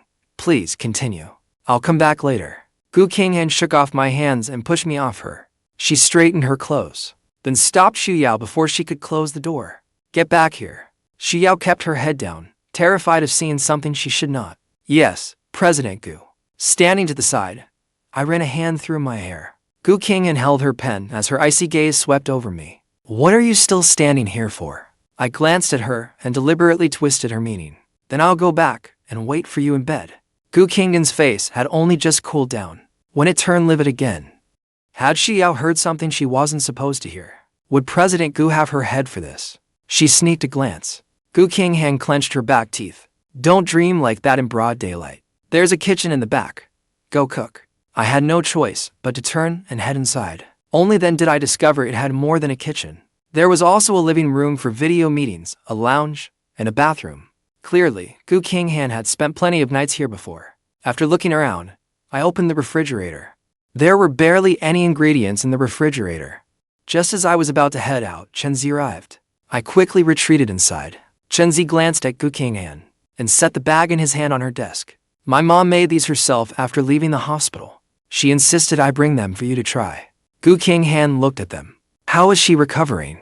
Chenzi answered gently. Quite well, she's in great spirits, eating and sleeping normally. Chenzi looked at her, restrained affection in his eyes. When are you free? She's been hoping to invite you over for a meal. She wants to thank you for helping while she was hospitalized. Gu Qinghan replied blandly. I'll visit her when I have time. Chenzi flexed his fingers, unsure what else to say. Ever since his drunken confession last time, he had kept thinking about her attitude. Yet she acted as if nothing had happened. If she had no feelings for him, what did all those years of special care mean? But if she did have feelings for him, why had she given him no response at all? And why had she gone shopping with me, letting such intimate photos spread? With her current power, did she still need to fear the Mu family and compromise herself? He understood her less and less. Gu Qinghan broke the silence. Do you have anything else to do? If so, go handle it. If not, stay for lunch. Chenzi took a moment to process that, then rubbed his brow. I'm off these next few days. I have nothing to do. The next second, Chenzi heard her coldly say to me, Did you hear enough? If you did, go buy groceries. I had been listening intently, utterly engrossed. Hearing that, I had no choice but to come out. Chenzi instinctively looked inside and saw me walk out. His hand instantly clenched. He had thought she was inviting him to eat out, just the two of them. He never expected her to have me cook for him instead. She had truly accepted me as her husband. I warmly greeted Chenzi. I'll go buy groceries now. You to take your time talking. I saved my document, grabbed my phone, and left. Chenzi pressed his lips together and looked at Gu Qinghan. Go ahead with your work. I'll use the restroom. A few minutes later, he sent Gu Qinghan a message. Wuzikai just asked to meet with me. I'll be leaving first. We can have that meal another time. The moment I got to the supermarket, I went on a shopping spree. Gu Qinghan had told me to cook for Chenzi. The original owner would have caused a huge scene over this. But I was different. I was all about bringing them together. I could not wait for their passion to ignite already. I bought groceries and a huge pile of snacks too, all for Chenzi. But when I returned to the office carrying 2 large bags, I found Gu Qinghan alone. Where's Z? Gu Qinghan glanced at me, calling him Z now. That sounds awfully intimate. Have you forgotten how you used to treat him? I set a bag of snacks on her desk. I regret treating him that way before. Now I just want to be good to him. I bought these snacks for him. When he comes back, give them to him. Gu Qinghan looked at the snacks on her desk, then raised her eyes to me. Fine beads of sweat still dotted my forehead. But there wasn't the slightest hint of pretense or resentment toward Chenzi on my face. She calmly looked away and tugged at her tie. He left. My voice abruptly rose. He left. How could you let him leave? Gu Qinghan looked up and glared at me coldly. Chenzi had left, and I was clearly upset, even arguing with her over it. Did you say something that upset him? Or did you not properly explain yesterday's trending story to him? Did he misunderstand? Or did he confess to you, and you still have not answered him? I was exhausted by how painfully slow the lead's progress was. When would I finally be free of this? I was ready to teach them how to date step by step, but that crazy woman would not listen to me at all. Gu Qinghan slapped her pen onto the desk. Since when are my affairs yours to manage? Go cook. Seeing how completely unruffled she was, I could only grit my teeth, grab the groceries, and go to the kitchen. The male lead had already confessed ahead of schedule. By all rights, that crazy woman should have put divorce on the agenda.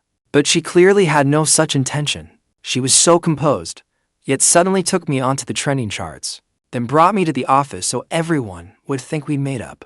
She clearly had a powerful desire to secretly bring down the Mu family. She had protagonist plot armor. I could not find a single lead on Bai Ningbing's side. Could I start with her instead? I made 3 dishes. Then I politely invited Gu Qinghan to eat, while casually glancing at the documents on her desk. That afternoon, while Gu Qinghan was in a meeting, I secretly went through the files on her desk, but they were all ordinary reports and approval documents. Before Gu Qinghan returned, I continued writing scripts. The next day, Gu Qinghan made me go to the office with her again. The one bright spot came around 10 that morning. I saw news that the Gu Group planned to acquire Shifeng Pharmaceuticals. When I checked my stock account, trading had been suspended. Perfect. I had bought in right before the stock took off. I had found nothing useful in her office. So I spent Gu Qinghan's money on milk tea and snacks for the executive office, hoping to build connections. Work needs balance, after all. You're all my wife's most capable people. The company's growth would not be possible without you. This is just a small token of appreciation. Please, help yourselves. The CEO's husband had never spared them a glance at the office before. Whenever I caused trouble at the company, they got chewed out for even exchanging a curious look. Now I was bringing them food with an easy smile. No one dared say anything careless. They accepted it politely. I took the initiative to make conversation and close the distance. How long have you worked here? 2 years. A handsome guy like you have a partner? No. I'll introduce you to someone someday. The others immediately joined in. If you're setting him up, brother-in-law, I'm single too. Anyone introduced by the CEO's husband has to be a catch. Everyone eagerly chimed in. Gu Qinghan returned from outside and found me perched against a male employee's desk, chatting animatedly with everyone. Unable to flirt with women outside, I was doing it at her company instead. She coldly asked Xu Yao, who had followed her in, "Is the executive office always this free?" Holding a file, Xu Yao tapped the doorframe. They finished all their work. I turned around and saw Gu Qinghan staring at me with a dark, cold expression. "Come out here." I smiled and waved to everyone, then followed Gu Qinghan back to her office. Gu Qinghan sat in her chair and loosened her tie, eyeing me coldly. "Would you like me to arrange a position for you in the executive office?" I shot her a look. The executive office is the first to know everything happening in the company. I wanted to go, but that crazy woman seemed to be mocking me. "I'll do whatever you say. I'm just your spare set of hands. Put me wherever you need me." Gu Qinghan laughed in exasperation, yanking her tie wide open. She had undone a button at her collar too. She looked relaxed and unruly, with a hint of wildness. It was rather tempting. Then Gu Qinghan gave her order. "I want handmade dumplings for lunch." I smiled through gritted teeth. "Want to eat me instead? I'm all natural." Gu Qinghan gave me a sit-along look. "Then throw yourself in a pot and boil." I gritted my teeth. "Fine. I'm on it." Dumplings were one thing, but handmade ones. I wanted to grind her up like dumpling filling, but she had me under her thumb now. Angering her would not end well for me. Gu Qinghan simply did not want me to have an easy time. Before she left that afternoon, she warned me, "Stay in this office and behave yourself. If I catch you distracting people from their work again." For several days in a row, Gu Qinghan made me accompany her to the office every day. My only permitted area was her office. I could not go anywhere else. I had to handle everything through my phone. Thankfully, Gu Qinghan was busy, so her time for tormenting me was limited. I recreated to more scripts. The filming for the short drama was about to begin. Yet I, the male lead, was still being forced to the office by Gu Qinghan every day. I could not go anywhere, and I was getting desperate. That afternoon, I sat on the sofa, watching Gu Qinghan work, trying to figure out how to make her never want to see me again. She clearly hated me.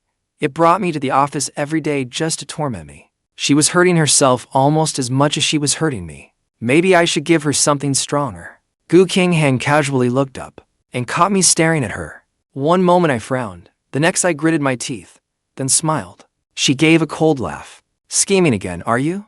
Is that little brain of yours enough? Want me to lend you some?" Just then, Gu Qinghan's phone rang. She gave me a look and answered her mother's call. "Your sister and her family are coming back today. Bring Xiao Chen home for dinner tonight." What Gu Qinghan hated most was taking me back to the family estate for dinner. In their eyes, I was the Mu family's only son. Marrying me was like hitting the jackpot. Everything the Mu family owned would someday be hers. Every time we went back, everyone reminded her to treat me better. No one cared whether she liked me at all. After ending the call, she glanced at me. "We're having dinner at the family estate tonight." Dinner at the family estate. This was heaven sent. My eyes instantly lit up. It was the same look that old Mu Chen had whenever he heard they were going back there. Gu Qinghan's gaze darkened as she watched me. I sprang to my feet, eager to head out. "I'll go buy gifts." Gu Qinghan lowered her gaze and loosened her tie further. "No, just sit here and behave." Returning to the family estate was what the original Mu Chen looked forward to most, because Mr. and Mrs. Gu were very pleased with me as their son-in-law. At home, They always took my side. Every time we went back, I would arrive at her office early, waiting for her to finish work so we could leave together.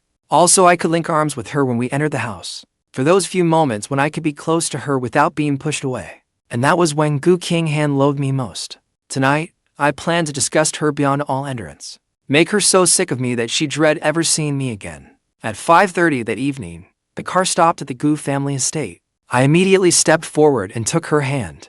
Our fingers intertwined, skin against skin. That kind of disgust was the real killer. Sure enough, the moment I took her hand, Gu Qinghan's fingers went rigid. She stopped and looked at me, clearly wanting to pull away. I held tighter, brushing my fingers over the back of her hand. I don't want to either, but your mother is watching. Mrs. Gu came out to greet us with a smile. Chen, Qinghan. Seeing our clasped hands, her smile deepened. Taking advantage of it, I wrapped an arm around Gu Qinghan's waist and leaned into her embrace. Mom, we came back in a rush today. We didn't have time to buy you gifts. My body pressed against hers through our thin clothes. Gu Qinghan's body was taut with tension. The fresh scent of my shampoo drifted into her nose. Her throat tightened. I could feel her revulsion, so I deliberately rubbed myself against her. Damn, what a figure. What a waste. We don't need anything at home. Seeing you to get along is the best gift you could give us. Seeing us so close, Mrs. Gu smiled from ear to ear. Before, I always came back loaded down with gifts. But all I brought her was news of how badly Gu Qinghan treated me. She had worried herself sick. Come inside. Everyone's waiting for you. Mrs. Gu did not want to disturb our private moment, so she hurried inside to share the good news. Gu Qinghan looked down at me coldly. Have you touched enough? I used to crave her body too, but my pride as a wealthy young master kept me from being this shamelessly blatant. At most, I would link arms with her and gaze at her tenderly. But now, I looked ravenous for her. Yet there wasn't a shred of affection in my eyes.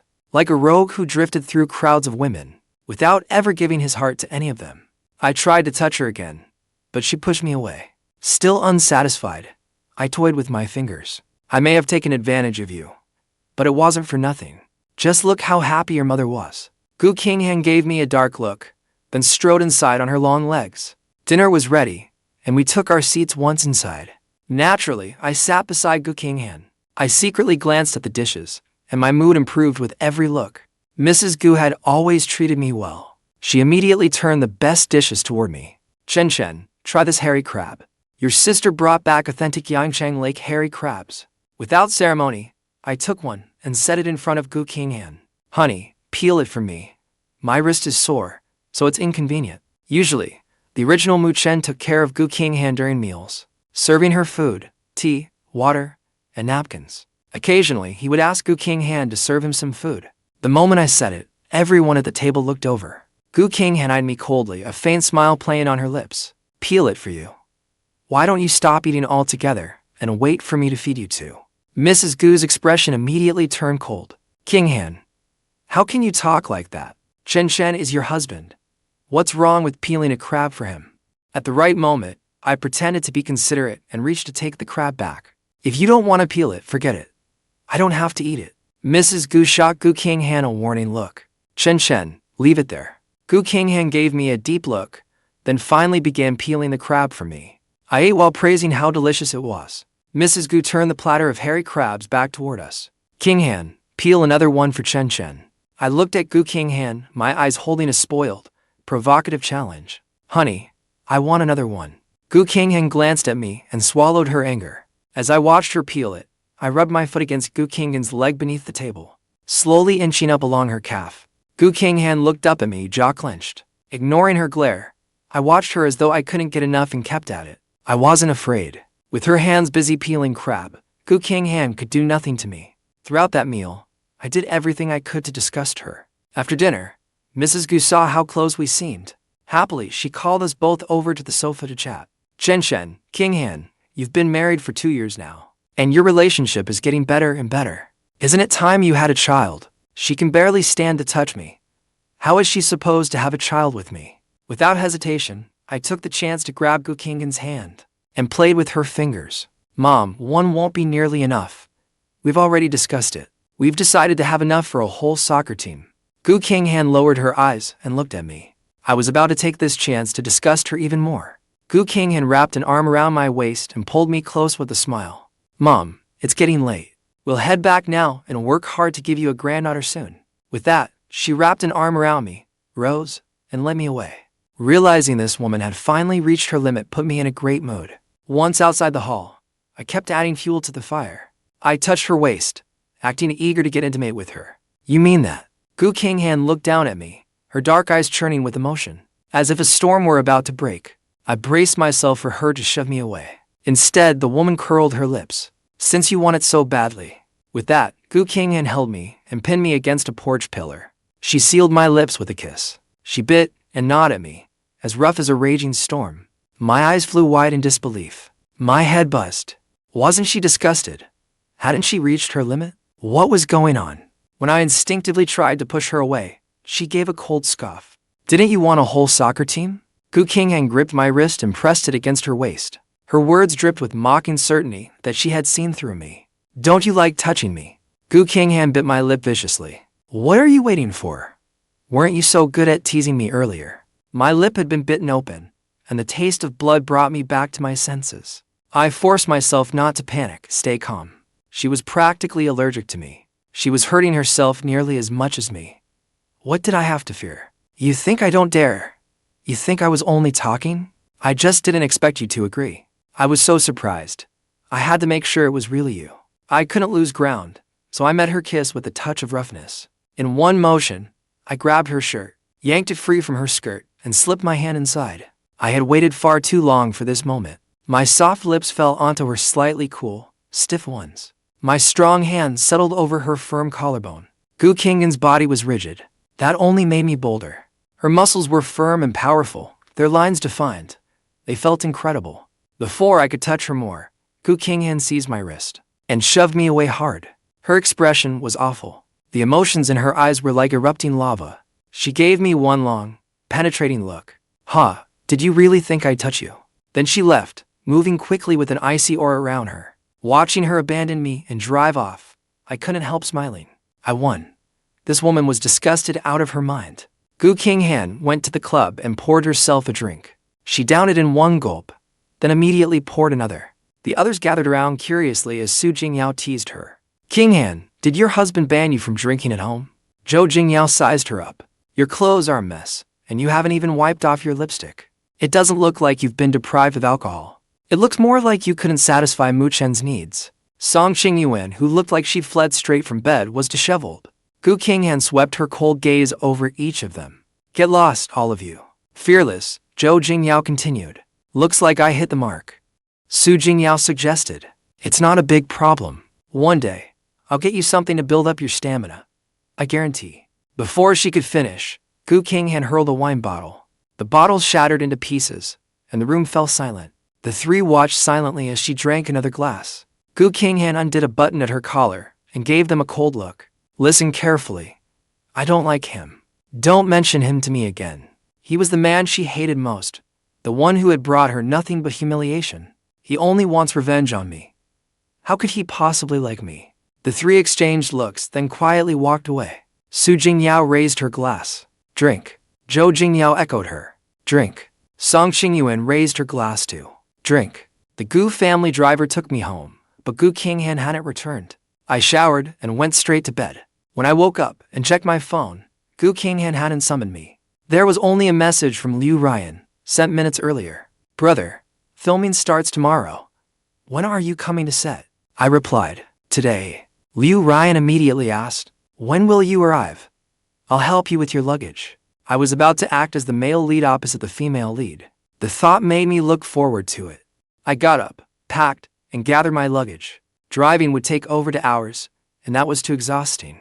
So I called a cab, which pulled up outside the hotel. After paying, I got out and retrieved my luggage from the trunk. Ruyan seemed to have been waiting for me and ran over at once. Still wearing a cap and mask, she saw the trunk open. She immediately stepped forward to help. "Brother, let me." Saving this girl hadn't been for nothing, so I didn't stand on ceremony. "Have you finished the script?" Ruyan followed beside me, pulling the luggage. "I finished it." Her eyes stayed fixed on me. "It's the first script of this kind I've seen. I really like it. Isn't it still just a melodramatic romance?" "It is a romance. But the second chance at a different life makes it special." Ruyan looked at me. She recalled how harsh Gu Qinghan had been to me last time. Brother, if you really could start your life over, would you still choose to marry Gu Qinghan? I gave her a brilliant smile. If I truly had another chance, I definitely wouldn't give up the whole forest for one tree. Ruyan glanced at me. It seems you regret marrying her, brother. I looked at her. Whose life doesn't have a few regrets? Regret isn't frightening. What's frightening is drowning in it forever, and losing sight of the better version of yourself waiting ahead. Her dream had been to become a painter, but her parents had chosen an acting career for her. For years, she had regretted it and drowned in that regret. That was part of what had driven her into depression. Whenever Ruyan looked at me, she felt as though I carried a light within me. I was nothing like the rumors. Talking with me made her feel at ease. Before we knew it, we reached my door. She took out a key card and handed it to me. This is your room key. I'm right across the hall. If you need anything, just call me. After I returned to my room and unpacked, it was nearly noon. Knowing Ruyan had depression, I invited her to lunch. I planned to look after her more while we were on set. I invited her along every time I ate. The next day, we went to the set together too. The handsome man and beautiful woman instantly drew everyone's attention. Mu Chen came with Ruyan. He's actually going to act. He has no formal training and no experience. How watchable could his acting be? I think he's got his eye on Ruyan. He funded it himself and cast himself just to take advantage of her under the excuse of filming. I heard there are plenty of kissing scenes. That's the power of money. If I had money, I'd do the same. Who doesn't like a young beauty? No one believed a man who spent all day chasing women could act. I didn't care about the looks people cast my way. Their gossiping, judgmental stares. After the opening ceremony, we began makeup, styling, and filming. I had worked since I was 18. I'd sold drinks at a bar, delivered takeout, worked in sales, and even been an extra. And since I had seen the show before, I knew exactly how to play my role. During filming, I sometimes gave my fellow actors advice and guidance. I had the most scenes opposite Ruyan. As an experienced actress, Ruyan saw that I, a newcomer, was surprisingly experienced. I wasn't nervous at all between takes. Her eyes held another hint of curiosity whenever she looked at me. Seeing me fan myself with the script, she took out her little electric fan, turned it on, and handed it to me. Brother, use this. I came in such a rush that I didn't think to bring extras. It was unbearably hot, so I didn't refuse. I took it and cooled my flushed face. I'll buy one when I get back. Ruyan handed it to me. Keep this one, brother. I have more. Ruyan looked at me, her eyes sparkling. Brother, you're nothing like the rumors. I smiled. That's why you can't trust rumors. After cooling myself, I aimed the fan at her face. Aren't you hot? Ruyan acted as if nothing was wrong. I'm used to it. The people around us whispered. Look at them. Is this even filming? They're openly dating under the guise of making a show. Didn't they say he loved Gu Qinghan to death? There's no real love among the rich. Look at the way he's flirting with Ruyan.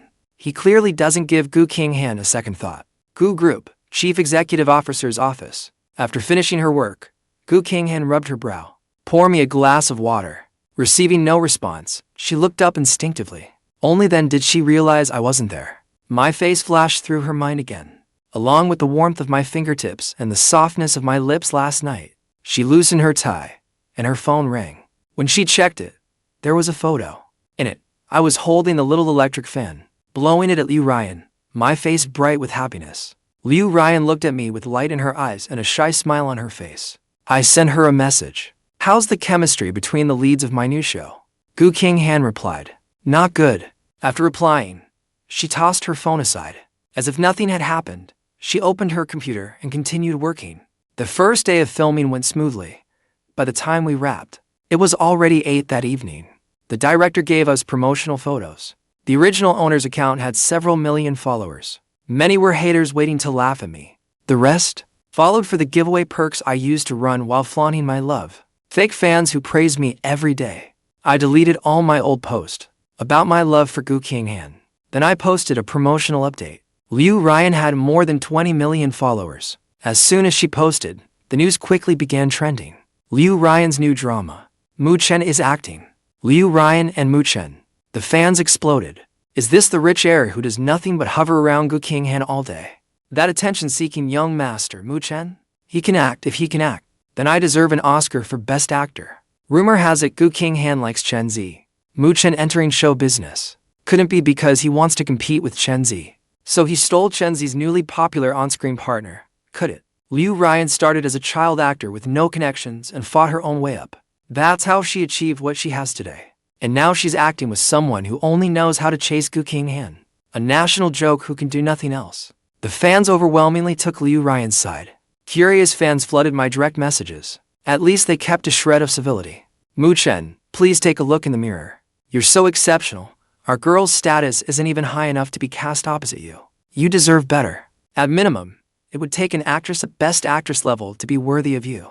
Mu Chen, there are plenty of careers. Every field has its masters. Brother, could you stop trying to join the entertainment industry? Show business is beneath your noble temperament. Mu Chen, is the Mu family going bankrupt? If you're short on cash, I'll donate some. A young master should stay home and be a young master. How can you come out and work so hard for money? When I went silent and gave them no response, they all messaged Gu Qinghan instead, chanting the same slogan. Please take your husband home. Don't let him embarrass you in show business again. Su Jingyao shared the trending topic in the group chat. Has the sun risen in the west? Mu Chen is actually acting? Zhou Jingyao chimed in. Well, acting with a young beauty. Song Qingyuan speculated. Could he think Qinghan is too old and be chasing this young beauty instead? Su Jingyao hurriedly tried to smooth things over. Let's stop talking about him. Gu Qinghan tossed her phone aside. After you've all said your piece, you say to drop it. You're all insane. I kept my acting from my family. I hadn't even told Bai Ningbing. When Bai Ningbing saw the trending topic, she immediately video called me. I just showered and answered while drying my hair. Why didn't you tell me before you went off to act? Bai Ningbing stared at me through the screen.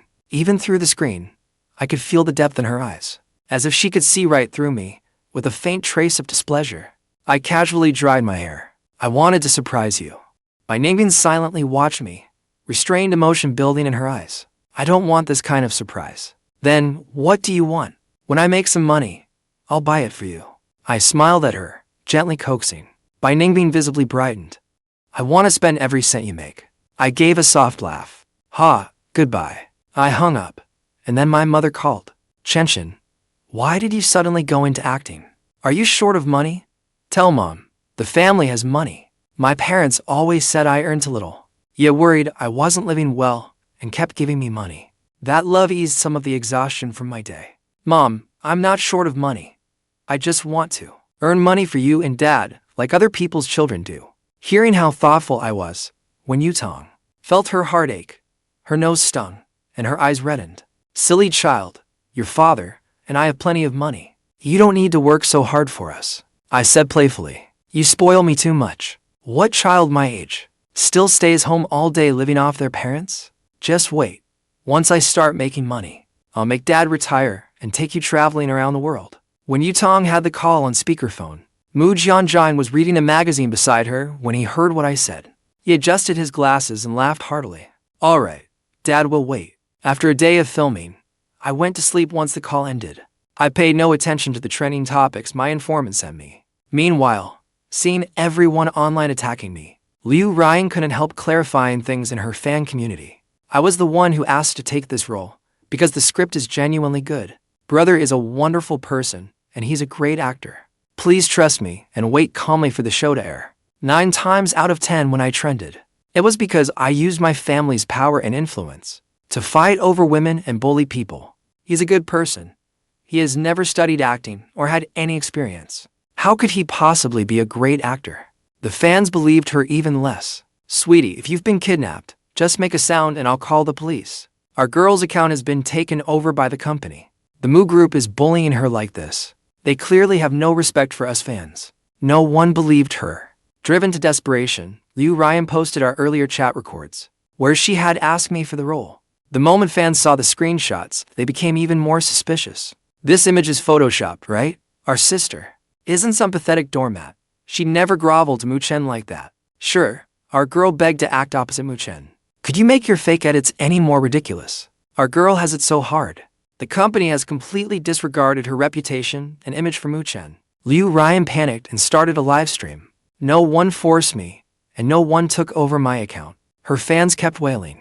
Sis, are you being forced to say this? If you are, just blink. Sob, sob. Hugs, sis. Don't be afraid. The Tianya fans will always be here.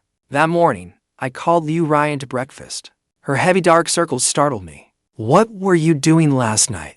Remembering her depression, I couldn't help searching her face for signs of something wrong. I couldn't sleep. Liu Ryan saw that I was energetic and glowing. Seeing I seemed completely unfazed by the online backlash, she touched her hair. No, I just stayed up till late on my phone. As we walked, I glanced at her. You filmed all day. You weren't tired, yet still had energy to use your phone. I'm fine. It wasn't until breakfast that I opened my phone and checked the news. I found a trending topic about Liu Ryan responding 3 times in a row. Our girl has been in the business for years. How many times has she ever responded to Mu Chen? What did he do to deserve 3 responses in one night? Obviously, our girl was forced. The company is pushing Mu Chen so hard that they're forcing our girl to lie. Just thinking of our girl smiling while saying those absurd things praising Mu Chen breaks my heart. I feel so terrible for her. I'm too furious to sleep. I want to hit someone. The comments overwhelmingly suspected that Liu Ryan's chat records were edited. They said Liu Ryan's account was controlled by the company. Even during the live stream, her fans thought the company had forced her to say it. The more she defended me, the more her fans resented me. My direct messages were overflowing with people defending Liu Ryan. Liu Ryan looked at me worriedly. Brother, you should stop looking at your phone. I put my phone down and looked at her. You stayed up late just to clear my name. Liu Ryan looked at me a little sheepishly. Her soulful puppy dog eyes, always so full of feeling, were clouded with guilt. I didn't expect it to make things worse. I thought they would believe me if I spoke up. I never expected. I smiled and reassured her. I'm happy that you defended me like that. After a pause, I continued. But don't do this again. I don't care what they say about me. Your well-being matters far more to me than any of that. A smile instantly shone in Liu Ryan's eyes. Once I put on makeup, these dark circles won't show. I promise it won't affect filming. I nodded. Eat up? Liu Ryan took 2 sips of porridge, then couldn't help looking up at me again. Brother, I messed everything up. You really don't blame me? I laughed loudly. Who says you messed up? Thanks to your response, the whole internet is convinced the company forced you. They're probably waiting for the show to air and prove I'm a complete joke. We've got buzz and anticipation. Without spending a cent, I give this marketing campaign full marks. Liu Ryan brightened. Really? The joy of being praised instantly spread across Liu Ryan's face. She really is still a child. She loves being praised. After breakfast, the 2 of us went to the set.